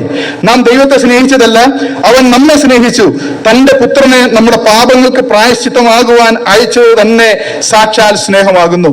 എന്താ ഈ ദൈവസ്നേഹം? ന്യായവിധി ദിവസത്തെ കുറിച്ചുള്ള ധൈര്യം നമുക്ക് പ്രദാനം ചെയ്യുന്ന ദൈവസ്നേഹത്തെ പറ്റി പറഞ്ഞുവല്ലോ. എന്താ ദൈവസ്നേഹം? അല്ലെങ്കിൽ ദൈവം എങ്ങനെയാണ് നമ്മെ സ്നേഹിച്ചത്? അവിടെ പറയുകയാണ്, വിശദീകരണം കൂടാതെ പറയട്ടെ. അവിടെ ഇങ്ങനെ പറയുകയാണ്: അവൻ നമ്മെ സ്നേഹിച്ച് തന്റെ പുത്രനെ നമ്മുടെ പാപങ്ങൾക്ക് പ്രായശ്ചിത്തമാകുവാൻ അയച്ചത് തന്നെ സാക്ഷാൽ സ്നേഹമാകുന്നു. ദൈവം മനുഷ്യനെ സ്നേഹിച്ചു എന്ന് പറയുമ്പോൾ, പാപികളായിരിക്കുന്ന എന്നെയും നിങ്ങളെയും ദൈവം സ്നേഹിച്ചു എന്ന് പറയുമ്പോൾ, എങ്ങനെയാ ദൈവം സ്നേഹിച്ചത്? നമ്മുടെ പാപങ്ങൾക്ക് പ്രായശ്ചിത്തം വരുത്തുവാൻ ദൈവം തന്റെ പുത്രനെ ലോകത്തിലേക്ക് അയച്ചു. ദൈവം തന്റെ പുത്രനായിരിക്കുന്ന കർത്താവായ യേശു ക്രിസ്തുവിനെ ലോകത്തിലേക്ക് അയച്ചു. യേശു ക്രിസ്തു ഒരു കന്യകയുടെ മകനായിട്ട് ഈ ലോകത്തിൽ ജനിച്ചു. പിതാവിനാൽ അയക്കപ്പെട്ട് പുത്രൻ ഈ ലോകത്തിലേക്ക് വന്നു. റോമാലേഖനത്തിൽ നാം ഇങ്ങനെ വായിക്കുന്നു: ദൈവം തന്റെ പുത്രനെ പാപജഡത്തിന്റെ സാദൃശ്യത്തിൽ അയച്ചു. യേശു ക്രിസ്തു, ദൈവപുത്രനായിരിക്കുന്ന യേശു ക്രിസ്തു, അവിടുന്ന് പാപമില്ലാത്തവനാണ്, അവിടെ ദൈവമാണ്, അവിടെ സകലത്തിന്റെ സൃഷ്ടാവായിരിക്കുന്ന ദൈവമാണ്. ഉളവായതെല്ലാം അവൻ മുഖാന്തരം ഉളവായി എന്ന ബൈബിൾ പറയുന്നത്. അപ്പോൾ സകലത്തിന്റെ സൃഷ്ടാവും സകലത്തിന്റെയും ഉടയവനുമായിരിക്കുന്ന ദൈവപുത്രനായിരിക്കുന്ന യേശു ക്രിസ്തു ഈ ലോകത്തിലേക്ക് നമ്മെ പോയി ശിശുവായിട്ട് ഈ ലോകത്തിൽ ജനിക്കുവാനായിട്ടിടയായി തീർന്നു. പാപജഡത്തിന്റെ സാദൃശ്യത്തിൽ എന്ന് പറഞ്ഞാൽ യേശു ക്രിസ്തു പാപമില്ലാതൊരു വസ്തുതയാണ്. എന്നാൽ പാപം നിമിത്തം ദുരിതമനുഭവിക്കുന്ന, കഷ്ടത അനുഭവിക്കുന്ന, വേദന അനുഭവിക്കുന്ന മനുഷ്യൻ അതേ ശരീരത്തിൽ, പാപം നിമിത്തം മനുഷ്യൻ ഈ ലോകത്തിൽ എന്തൊക്കെ ദുരിതം അനുഭവിക്കേണ്ടി വരുന്നുണ്ടോ അതേ ശരീരത്തിൽ പാപമില്ലാത്തവനായിരിക്കുന്ന യേശു ക്രിസ്തു ഈ ലോകത്തിലേക്ക് വന്നു. നമ്മെ പോലെ ഒരു മനുഷ്യനായി തീർന്നു യേശു ക്രിസ്തു. അവിടുന്ന് സ്വർഗത്തിൽ സദാസമയം രാപ്പകൽ സാറാഫുകളാൽ ആരാധിക്കപ്പെട്ടുകൊണ്ടിരിക്കുന്ന ഉന്നതനായിരിക്കുന്ന ദൈവമാണ്. പക്ഷേ മനുഷ്യനായിട്ട് ഈ ലോകത്തിൽ യേശു ക്രിസ്തു വന്നു. പാപമൊഴികെ സകലത്തിലും നമുക്ക് തുല്യനായിരുന്നു കർത്താവായ യേശു ക്രിസ്തു എന്ന് വിശുദ്ധ ബൈബിൾ പറയുകയാണ്. അവിടുന്ന് വിശക്കുന്നത് നമുക്ക് ബൈബിൾ പരിശോധിക്കുമ്പോൾ കാണുവാനായിട്ട് സാധിക്കും. അവിടുന്ന് ഉപവസിച്ചതിന് ശേഷം അവിടത്തേക്ക് വിശന്നതായിട്ട് നാം കാണുന്നുണ്ട്. മാത്രമല്ല യോഹന്നാന്റെ സുവിശേഷം 4-ാം അധ്യായത്തിലേക്ക് വരുമ്പോൾ അവിടുന്ന് വഴി നടന്ന് തളർന്ന് അവിടെയുള്ള ഒരു ഉറവിനരികെ ഇരിക്കുന്ന നമുക്ക് കാണുവാനായിട്ട് സാധിക്കുന്നുണ്ട്. ഞാൻ നിങ്ങളുമൊക്കെ വഴി നടന്ന് തളരുന്നത് പോലെ ദൈവപുത്രനായിരിക്കുന്ന യേശു ക്രിസ്തു മനുഷ്യനായിട്ട് ഈ ലോകത്തിൽ വന്നപ്പോൾ, പാപജടത്തിന്റെ സാദൃശ്യത്തിൽ വന്നപ്പോൾ നമ്മെ പോലെ ഒരുവനായി വഴി നടന്ന് തളർന്ന് ഒരു ഉറവിനരികെ ഇരിക്കുകയാണ്. അങ്ങനെ ഇരിക്കുമ്പോൾ ഒരു സ്ത്രീ വെള്ളം കോരുവാനായിട്ട് വരികയാണ്. ആ കർത്താവ് ആ സ്ത്രീയോട് ചോദിക്കുകയാണ്, എനിക്ക് കുടിപ്പാൻ അല്പം വെള്ളം തരുമോ? ദാഹിച്ച് ക്ഷീണിച്ച് അല്പം വെള്ളത്തിനു വേണ്ടി അപേക്ഷിക്കുന്ന കർത്താവിനെ നമുക്ക് അവിടെ കാണുവാനായിട്ട് സാധിക്കും. തളർന്നുറങ്ങുന്ന കർത്താവിനെ നമുക്ക് കാണുവാൻ സാധിക്കുന്നുണ്ട്. പടകിൽ അമരത്ത് തലവെച്ചുകൊണ്ട് തളർന്നുറങ്ങുന്ന കർത്താവിനെ നാം കാണുന്നുണ്ട്. ലാസറിന്റെ ഭവനത്തിലേക്ക് നാം ചെല്ലുമ്പോൾ, അല്ലെങ്കിൽ ആ സംഭവം നാം നമ്മുടെ മനസ്സിലേക്ക് കൊണ്ടുവരുമ്പോൾ, ലാസർ മരിച്ചടക്കപ്പെട്ട് 4 ദിവസങ്ങൾക്ക് ശേഷം കർത്താവ് ആ ഭവനത്തിലേക്ക് വരികയാണ്. കർത്താവ് ആ ഭവനത്തിലേക്ക് കടന്നു വരുമ്പോൾ നമ്മോട് ഇങ്ങനെയാണ് വായിക്കുന്നത്, യേശു ഉള്ളം കൊണ്ട് കലങ്ങി. എന്തേ ഉള്ളം കൊണ്ട് കലങ്ങിയത്? തന്റെ സ്നേഹിതനായിരിക്കുന്ന ലാസർ മരിച്ചു പോയതുകൊണ്ടല്ല. ലാസർ മരിച്ചു എന്നുള്ളത് യേശുവിനെ ദുഃഖിപ്പിക്കുന്ന ഒരു കാര്യമല്ല. അത് യേശു ദുഃഖിക്കുവാനോ കരയുവാനോ ആവശ്യമുള്ള ഒരു വിഷയമല്ല. പക്ഷെ എന്തുകൊണ്ടോ ഉള്ളം കൊണ്ട് കലങ്ങി യേശു കണ്ണുനീർ വാർത്തു നമ്മോട് വായിക്കുന്നുണ്ടല്ലോ. അതിന് കാരണം അവിടെ രേഖപ്പെടുത്തിയിരിക്കുന്നത്, മറിയയും അവളോട് കൂടെയുള്ള യഹൂദന്മാരും കരയുന്നത് കണ്ടപ്പോൾ എന്നാണ് നമ്മോട് വായിക്കുന്നത്. മറിയയും അവളോട് കൂടെയുള്ള യഹൂദന്മാരും കരയുന്നത് കണ്ടപ്പോൾ ദൈവപുത്രനായിരിക്കുന്ന യേശു ക്രിസ്തു അവരുടെ മുൻപിൽ നിന്നുകൊണ്ട് തന്റെ ഉള്ളം നൊന്ത് കലങ്ങി. കൂടെ നിൽക്കുന്ന മനുഷ്യർ കരയുന്നത് കാണുമ്പോൾ ഉള്ളം നൊന്ത് കലങ്ങി ആ വിങ്ങലുകൾ തേങ്ങലുകളായി തന്റെ കണ്ണിൽ കൂടെ താൻ കണ്ണുനീർ വാർക്കുകയാണ്. പലരും ഇങ്ങനെ പറയാറുണ്ട്, ആണുങ്ങൾ കരയാൻ പാടില്ലെന്ന്. നോക്കുക, ആണുങ്ങൾ കരയാതിരിക്കുന്നതാണ് പൗരുഷമെന്ന് കരുതുന്ന ആരെങ്കിലും ഉണ്ടെങ്കിൽ, അങ്ങനെ ഉണ്ടെങ്കിൽ ഒരു ബലഹീനനെ പോലെ കർത്താവ് അവിടെയുള്ള മനുഷ്യർക്കൊപ്പം നിന്ന് കരയുന്നത് നമുക്ക് കാണുവാനായിട്ട് സാധിക്കുന്നുണ്ട്. നാം അനുഭവിക്കുന്ന എല്ലാ വേദനകളും അനുഭവിച്ച കർത്താവ്, നമുക്കറിയാം, കർത്താവായ യേശു ക്രിസ്തുവിന്റെ ക്രൂശിന്റെ സമീപത്ത്, യേശു ക്രിസ്തുവിന്റെ പുനരുത്ഥാനത്തിനും സ്വർഗാരോഹണത്തിന് ശേഷമൊക്കെ മറിയയെ നാം പലപ്പോഴും കാണുന്നുണ്ട്, യേശുവിന്റെ അമ്മയെ കാണുന്നുണ്ട്. പക്ഷെ വളർത്തുപിതാവായിരിക്കുന്ന യൗസേപ്പിതാവിനെ നാം കാണുന്നില്ല. എന്തുകൊണ്ടായിരിക്കും നമുക്ക് അറിഞ്ഞുകൂടാ. പക്ഷെ ന്യായമായിട്ടും ചിന്തിക്കാം, ഒരുപക്ഷെ നമ്മുടെ കർത്താവ് ജീവിച്ചിരുന്ന, അല്ലെങ്കിൽ യേശു ക്രിസ്തു തന്റെ ക്രൂശീകരണത്തിലേക്ക് കടന്നു പോകുന്നതിന് മുൻപുള്ള ദിവസം, അതിന് മുൻപ് തന്നെ ഒരുപക്ഷെ ആ വളർത്തുപിതാവ് മരണത്താൽ ഈ ലോകത്ത് നിന്ന് മാറ്റപ്പെട്ടിരിക്കാം. നമുക്കത് തീർച്ചയായിട്ട് പറയുവാൻ സാധിക്കില്ല, മാറ്റപ്പെട്ടിരിക്കാം. അങ്ങനെയാണെങ്കിൽ മരണത്തിന്റെ വേദന അനുഭവിച്ച കർത്താവായിരിക്കുന്ന യേശു ക്രിസ്തു അവിടുന്ന് വ്യസനപാത്രമായി തീർന്നു നാം വായിക്കുന്നുണ്ട്.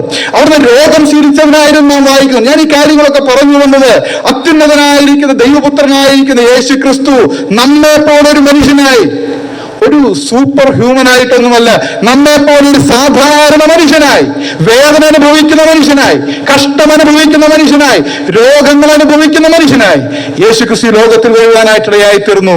അവിടുന്ന് അങ്ങനെയാണ് ഈ ലോകത്തിൽ ജീവിച്ചത്. നമ്മുടെ പാപത്തിന് പരിഹാരം വരുത്തുവാൻ, പ്രായശ്ചിത്തം വരുത്തുവാൻ. എങ്ങനെയാണ് യേശു നമ്മുടെ പാപങ്ങൾക്ക് പ്രായശ്ചിത്തം വരുത്തുന്നത്? മർക്കോസിന്റെ സുവിശേഷം 10-ാം അധ്യായം 45-ാം വാക്യത്തിൽ യേശു ക്രിസ്തു ഇപ്രകാരമാണ് പറഞ്ഞത്, ഞാൻ വന്നത്, മനുഷ്യപുത്രൻ വന്നത് അനേകർക്ക് വേണ്ടി എന്റെ ജീവനെ മോചനദ്രവ്യമായിട്ട് കൊടുക്കുന്നതിന് വേണ്ടിയാണ്. യേശു ക്രിസ്തു വന്നത് തന്റെ ജീവനെ പാപികൾക്ക് വേണ്ടി മോചനദ്രവ്യമായി കൊടുക്കുന്നതിന് വേണ്ടിയാണ്. യേശു ക്രിസ്തുവിന്റെ ക്രൂശീകരണം.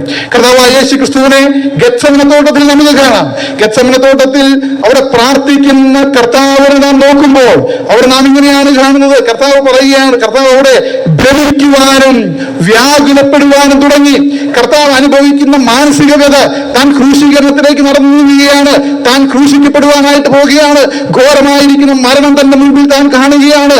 ആ മരണം തന്റെ മുൻപിൽ കണ്ടപ്പോൾ നാം നേരത്തെ പറഞ്ഞ പോലെ അത്യുന്നതനായിരിക്കുന്ന ദൈവപുത്രനായിരിക്കുന്ന യേശു ക്രിസ്തു അത് തന്റെ മുൻപിൽ കണ്ടപ്പോൾ ഭ്രമിക്കുകയാണ്, വ്യാകുലപ്പെടുകയാണ്. താൻ പറഞ്ഞു, എന്റെ ഉള്ളം മരണവേദന പോലെ അതിദുഃഖിതമായിരിക്കും. ഞാനിങ്ങനെ പറയട്ടെ, ആ വെള്ളസിംഹാസനത്തിന്റെ മുൻപിൽ നിന്ന് പാപം ചെയ്തിരിക്കുന്ന പാപിയായിരിക്കുന്ന ഒരു മനുഷ്യനെ ആ നിത്യനരകത്തിലേക്ക് തള്ളിയിടുമ്പോൾ, ആ തള്ളിയിടപ്പെടുന്നതിന് മുൻപ് ആ നരകം തന്റെ മുൻപിൽ കാണുമ്പോൾ, താൻ പോകുവാനായിട്ട് പോകുന്ന ആ നരകത്തിന്റെ ഭയാനകത ഒരു മനുഷ്യൻ മുൻപിൽ കാണുമ്പോൾ എന്തൊരു എന്തൊരു ഭ്രമമാണോ തനിക്കുണ്ടാകുക, ഏത് വിധത്തിലുള്ള മാനസിക വ്യതയാണോ താൻ അനുഭവിക്കുവാനായിട്ട് പോകുന്നത്.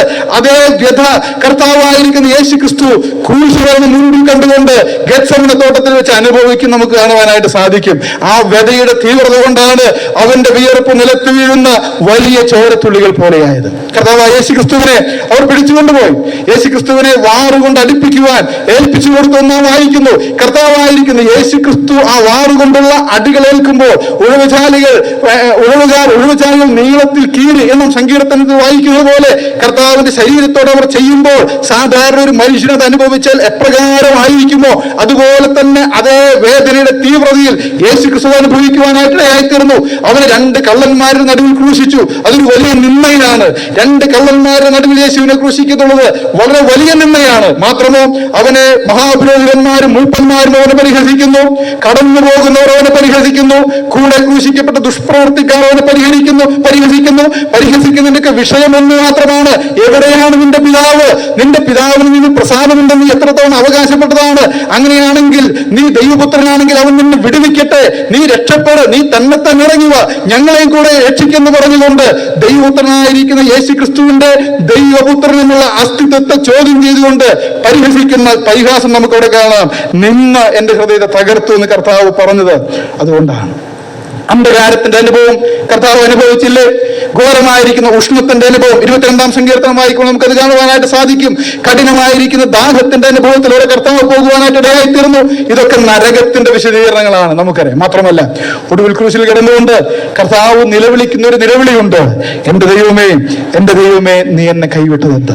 തെസലോനിക്ക ലേഖനത്തിൽ നാം ഓർത്തു, കർത്താവിന്റെ സന്നിധാനം വിട്ടകലുന്നതാണ് നിത്യനാശം എന്ന ശിക്ഷാവിധിയെങ്കിൽ ദൈവത്താൽ കൈവിടപ്പെടുന്ന നാം ഓരോരുത്തരും അനുഭവിക്കേണ്ട നിത്യമായ നരകത്തിന്റെ അനുഭവം കർത്താവ് ക്രൂശിൽ അനുഭവിക്കുവാനായിട്ടിടയായിരുന്നു. പ്രിയമുള്ളവരെ, ദൈവം തന്റെ പുത്രനെ അവൻ നമ്മുടെ പാപങ്ങൾക്ക് പ്രായശ്ചിത്തമാകേണ്ടതിന് ഈ ലോകത്തിലേക്ക് അയച്ചു. നമ്മുടെ പാപങ്ങൾക്ക് തന്റെ മരണത്താൽ യേശുക്രിസ്തു പരിഹാരം വരുത്തി. ഒരു വാക്യം കൂടെ വായിച്ച് എന്റെ വാക്കുകൾ അവസാനിപ്പിക്കാം. കൊലോസ്യ ലേഖനം 2-ാം അധ്യായം 14-ാം വാക്യം. കൊലോസ്യ ലേഖനം 2-ാം അധ്യായം 14-ാം വാക്യം നമ്മോട് ഇങ്ങനെ വായിക്കുന്നു: അതിക്രമങ്ങളൊക്കെ നമ്മോട് ക്ഷമിച്ച ചട്ടങ്ങളാൽ നമുക്ക് വിരോധവും പ്രതികൂലവുമായിരുന്ന കൈയെഴുത്ത് മായിച്ച് ക്രൂശിൽ തറച്ച് നടുവിൽ നിന്ന് നീക്കിക്കളഞ്ഞു. നമുക്കറിയാം, നമ്മുടെ അടുത്തൊക്കെയുള്ള ഹൈപ്പർ മാർക്കറ്റുകളിലൊക്കെ നമ്മൾ ചെന്ന് കുറെ സാധനങ്ങളൊക്കെ വാങ്ങി പുറത്തേക്ക് ഇറങ്ങി വരുമ്പോൾ, ബില്ലൊക്കെ അടച്ചിട്ട് വരുമ്പോൾ അവിടെ ഒരാൾ നമ്മുടെ കയ്യിൽ നിന്ന് ആ ബില്ല് വാങ്ങും.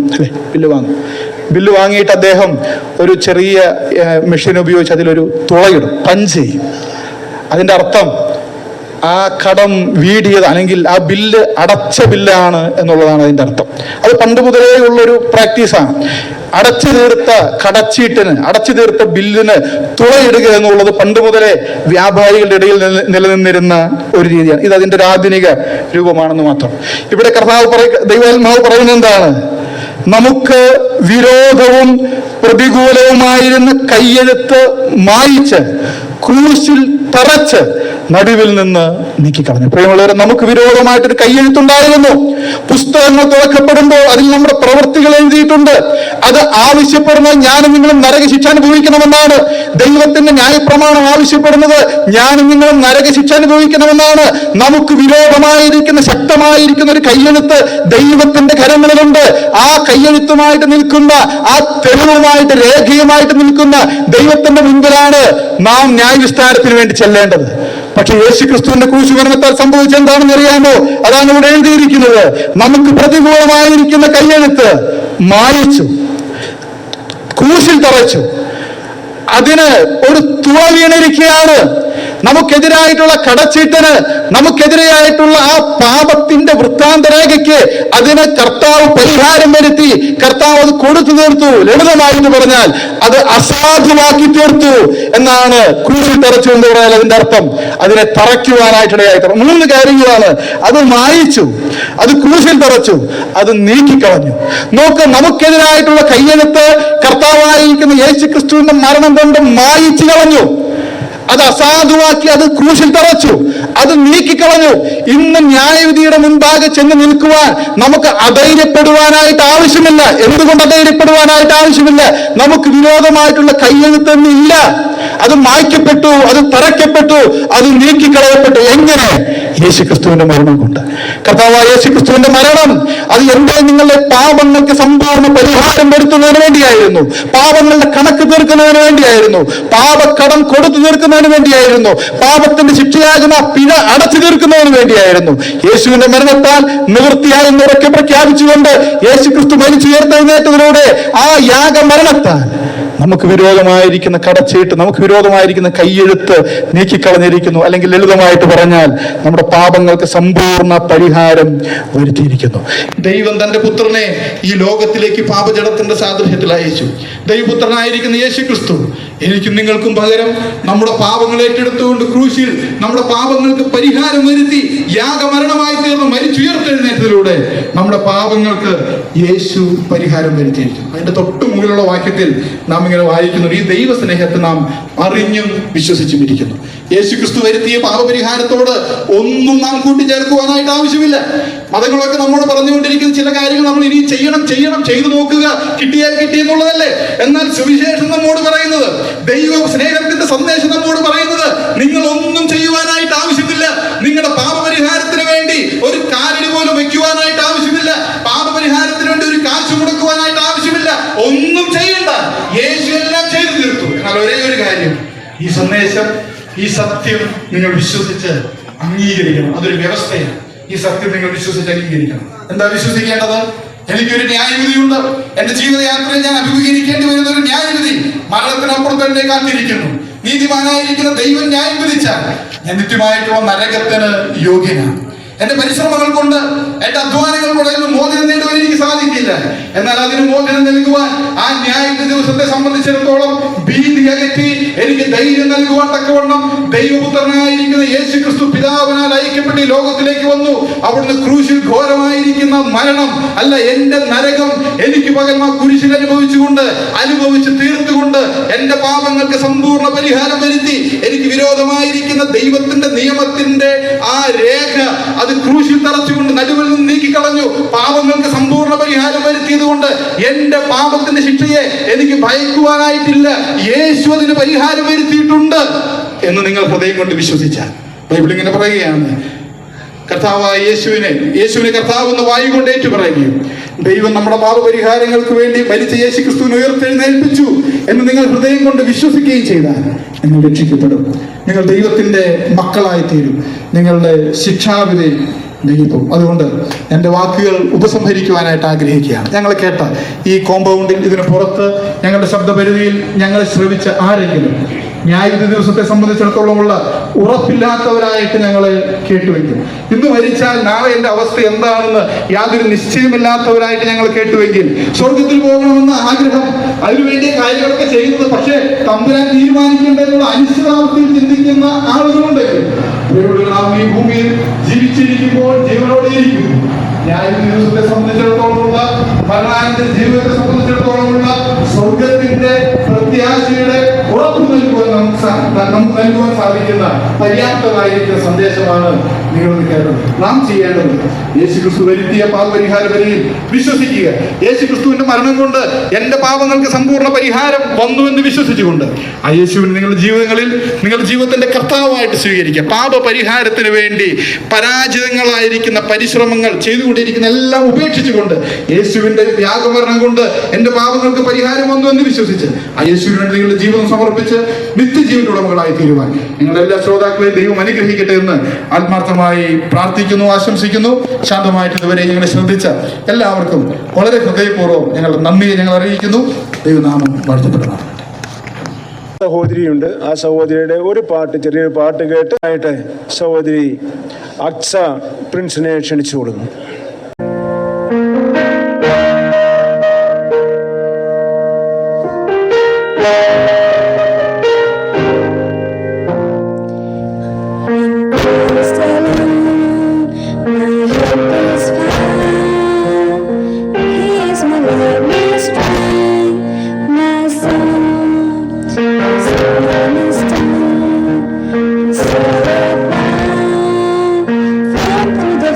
Face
നമുക്കെല്ലാവർക്കും ഒരു ന്യായവിധിയുണ്ട്.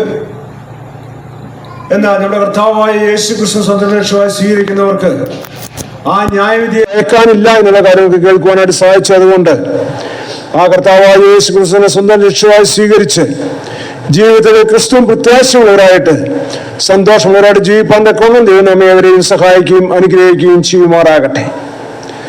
ഒന്ന് രണ്ട് കാര്യം ഒന്ന് ഓർപ്പിക്കാനായിട്ട് ആഗ്രഹിക്കുകയാണ്. ഒന്ന്, മാർച്ച് മാസം 1-ാം തീയതി ചേലക്കോട്ടുകര സഭയിൽ വെച്ച് YMF തൃശ്ശൂർ യൂണിറ്റിന്റെ പ്രാർത്ഥന ഉണ്ടായിരിക്കും എന്നുള്ള കാര്യം അറിയിക്കുന്നു. മറ്റൊരു അറിയിപ്പ്, നമ്മുടെ ഈസ്റ്റർ അവധികാലത്ത് YMF നോർത്ത് ഡിവിഷന്റെ സുവിശേഷ ക്യാമ്പ് പോത്താനിക്കാട് സഭയിൽ വെച്ച് നടക്കുന്നു.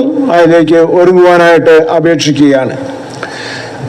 ഇന്നത്തെ ഇവിടുത്തെ ഈ മീറ്റിംഗ് YMF തൃശ്ശൂർ യൂണിറ്റിന്റെ ചുമതലയിലും നെല്ലിക്കുന്ന് ബ്രദർ ചർച്ചിന്റെ സഹാനത്തിലുമാണ് നടന്നത്. കൂനമ്പാക്കൽ ജോസഫാറിന്റെ ഭവനം അതിനുവേണ്ടി തുറന്നു വരികയും ഈ സ്ഥലങ്ങൾ ക്രമീകരിക്കുവാനായിട്ട് അവർ വളരെ അധ്വാനിക്കുകയും ചെയ്തു. അതുപോലെ ദൈവത്തെ സ്തുതിക്കുകയും പ്രിയ കുടുംബത്തോടുള്ള നന്ദി അറിയിക്കുകയും ചെയ്യുന്നു. നിങ്ങളുടെ മോഹത്തിനു വേണ്ടി തുറന്നിരിക്കുന്ന ഭവനമാണ്. ദൈവം പ്രിയ മക്കളെ അനുഗ്രഹിക്കട്ടെ. ഇപ്പോൾ പ്രാർത്ഥിച്ച് ആശീർവാദം പറയാണ്ട് പോവുകയാണ്. അതിനുവേണ്ടി നെല്ലിക്കുന്ന് ബ്രദർ ചർച്ചിലെ എൽഡർമാരിൽ ഒരാളായ ഐസക് സോറിനെ ക്ഷണിച്ചുകൊള്ളുന്നു. പ്രിയദാസൻ പ്രാർത്ഥിച്ച് ആശീർവാദം പറയുന്നതായിരിക്കും. നിത്യനും പരിശുദ്ധനുമായ ഞങ്ങളുടെ സ്വർഗീയ നല്ല പിതാവേ, ഈ അനുഗ്രഹിക്കപ്പെട്ടതായ ഈ സന്ധ്യാസമയത്ത് അവിടുത്തെ കൃപയിൽ ആശ്രയിച്ച് ചില ദിവസങ്ങളായി ആഗ്രഹിച്ച് തൃശ്ശൂർ YMF യൂണിറ്റും ക്രിസ്ത്യൻ ബ്രദർ ചർച്ച് നെല്ലിക്കുന്ന് ഒരുമിച്ച് സമയത്തുമായി അവിടുത്തെ ദാസൻ്റെ ഭവനാങ്കണത്തിൽ ഇപ്പോൾ പ്രകാരം ഒരു സുവിശേഷ യോഗം നടത്തുവാൻ ഈ ദേശത്ത് കർത്താവിൻ്റെ മുഖത്തേറിയ സുവിശേഷം അറിയിപ്പാൻ തക്കൊണ്ണം സ്വർഗത്തിലെ ദൈവം കൃപ ചെയ്തല്ലോ. തിരുനാമത്തിന് സ്തോത്രം. കർത്താവെ, ആദ്യ സമയങ്ങളിൽ കർത്താവായ യേശുക്രിസ്തുവിനെ കുറിച്ചുള്ള സംഗീതത്തിൽ കൂടി കർത്താവായ യേശുക്രിസ്തുവിനെ ഉയർത്തുവാനും കർത്താവെ അവിടുത്തെ നിസ്തുല്യമായ തിരുവചനത്തിൽ നിന്ന് ഒരിക്കൽ മരിക്കുകയും പിന്നെ ന്യായവിധിയും എന്ന ന്യായവിധിയുടെ അതിൻ്റെ പല ആ കോണിലേക്ക് പോകുവാൻ തക്കോണം പ്രാർത്ഥനയോടുകൂടെ ഒരുക്കത്തോടുകൂടെ അവിടുത്തെ ദാസനെ ഈ സഭ ഈ യോഗത്തിനുമുള്ള ബന്ധത്തിൽ കൊണ്ടുവന്നതിനായ തിരുനാമത്തിന് സ്തോത്രം. അനുഗ്രഹിക്കപ്പെട്ടതായ ചിന്ത പ്രിയദാസന് കൊടുത്തു. കർത്താവായ യേശു ക്രിസ്തുവിൻ്റെ ഒരു ന്യായവിധി വരാൻ പോകുന്നു. അതിനു മുമ്പായി കർത്താവെ കൃപയുടെ സുവിശേഷം അറിഞ്ഞ് ദൈവത്തെങ്കിലേക്ക് കടന്നു വരുവാൻ തൊക്കുള്ളാകുവാൻ കൊടുപ്പാൻ അവിടുന്ന് സഹായിച്ചല്ലോ. തിരുനാമത്തിന് സ്തോത്രം. ഈ അന്ധകാര നിറഞ്ഞ ഈ ഭൂമിയിൽ കർത്താവ് എപ്പോൾ വരുമെന്ന് ഞങ്ങൾക്കറിയില്ല. ആകയാൽ കർത്താവെ മരണപ്പെടുന്നതിന് മുമ്പ് അഥവാ കർത്താവെ ജീവൻ എടുക്കുന്നതിന് മുമ്പ് ഈ ജീവനുള്ള ദൈവത്തെ അറിയുവാൻ ദൈവമായ ആ ന്യായവിധിയിൽ നിന്ന് ദിവ്യ തേജസ്സിലേക്ക് അല്ലെങ്കിൽ ദൈവത്തിൻ്റെ പട്ടകത്തിലേക്ക് കടപ്പാൻ തക്കവണ്ണം ശക്തമായ നിലയിൽ അവിടുത്തെ വൃത്തിനെ കൊടുത്ത വചനത്തിനായി സ്തോത്രം.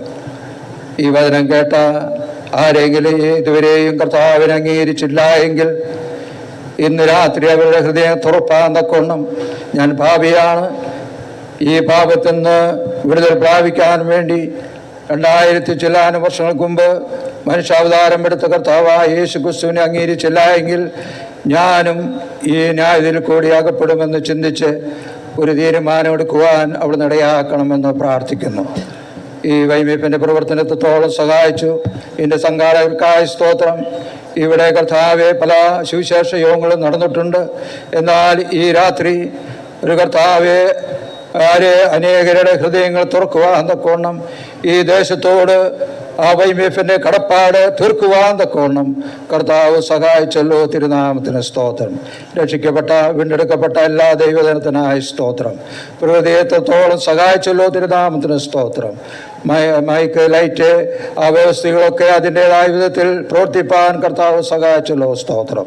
ഇപ്പോൾ സന്തോഷത്തോടെ പിരിയട്ടെ. ഞങ്ങളുടെ പ്രാർത്ഥന കേട്ടനായ സ്തോത്രം. രക്ഷിതാവും കർത്താവ് യേശു ക്രിസ്തുവിന്റെ പുണ്യനാമത്തിൽ തന്നെ ആമേൻ.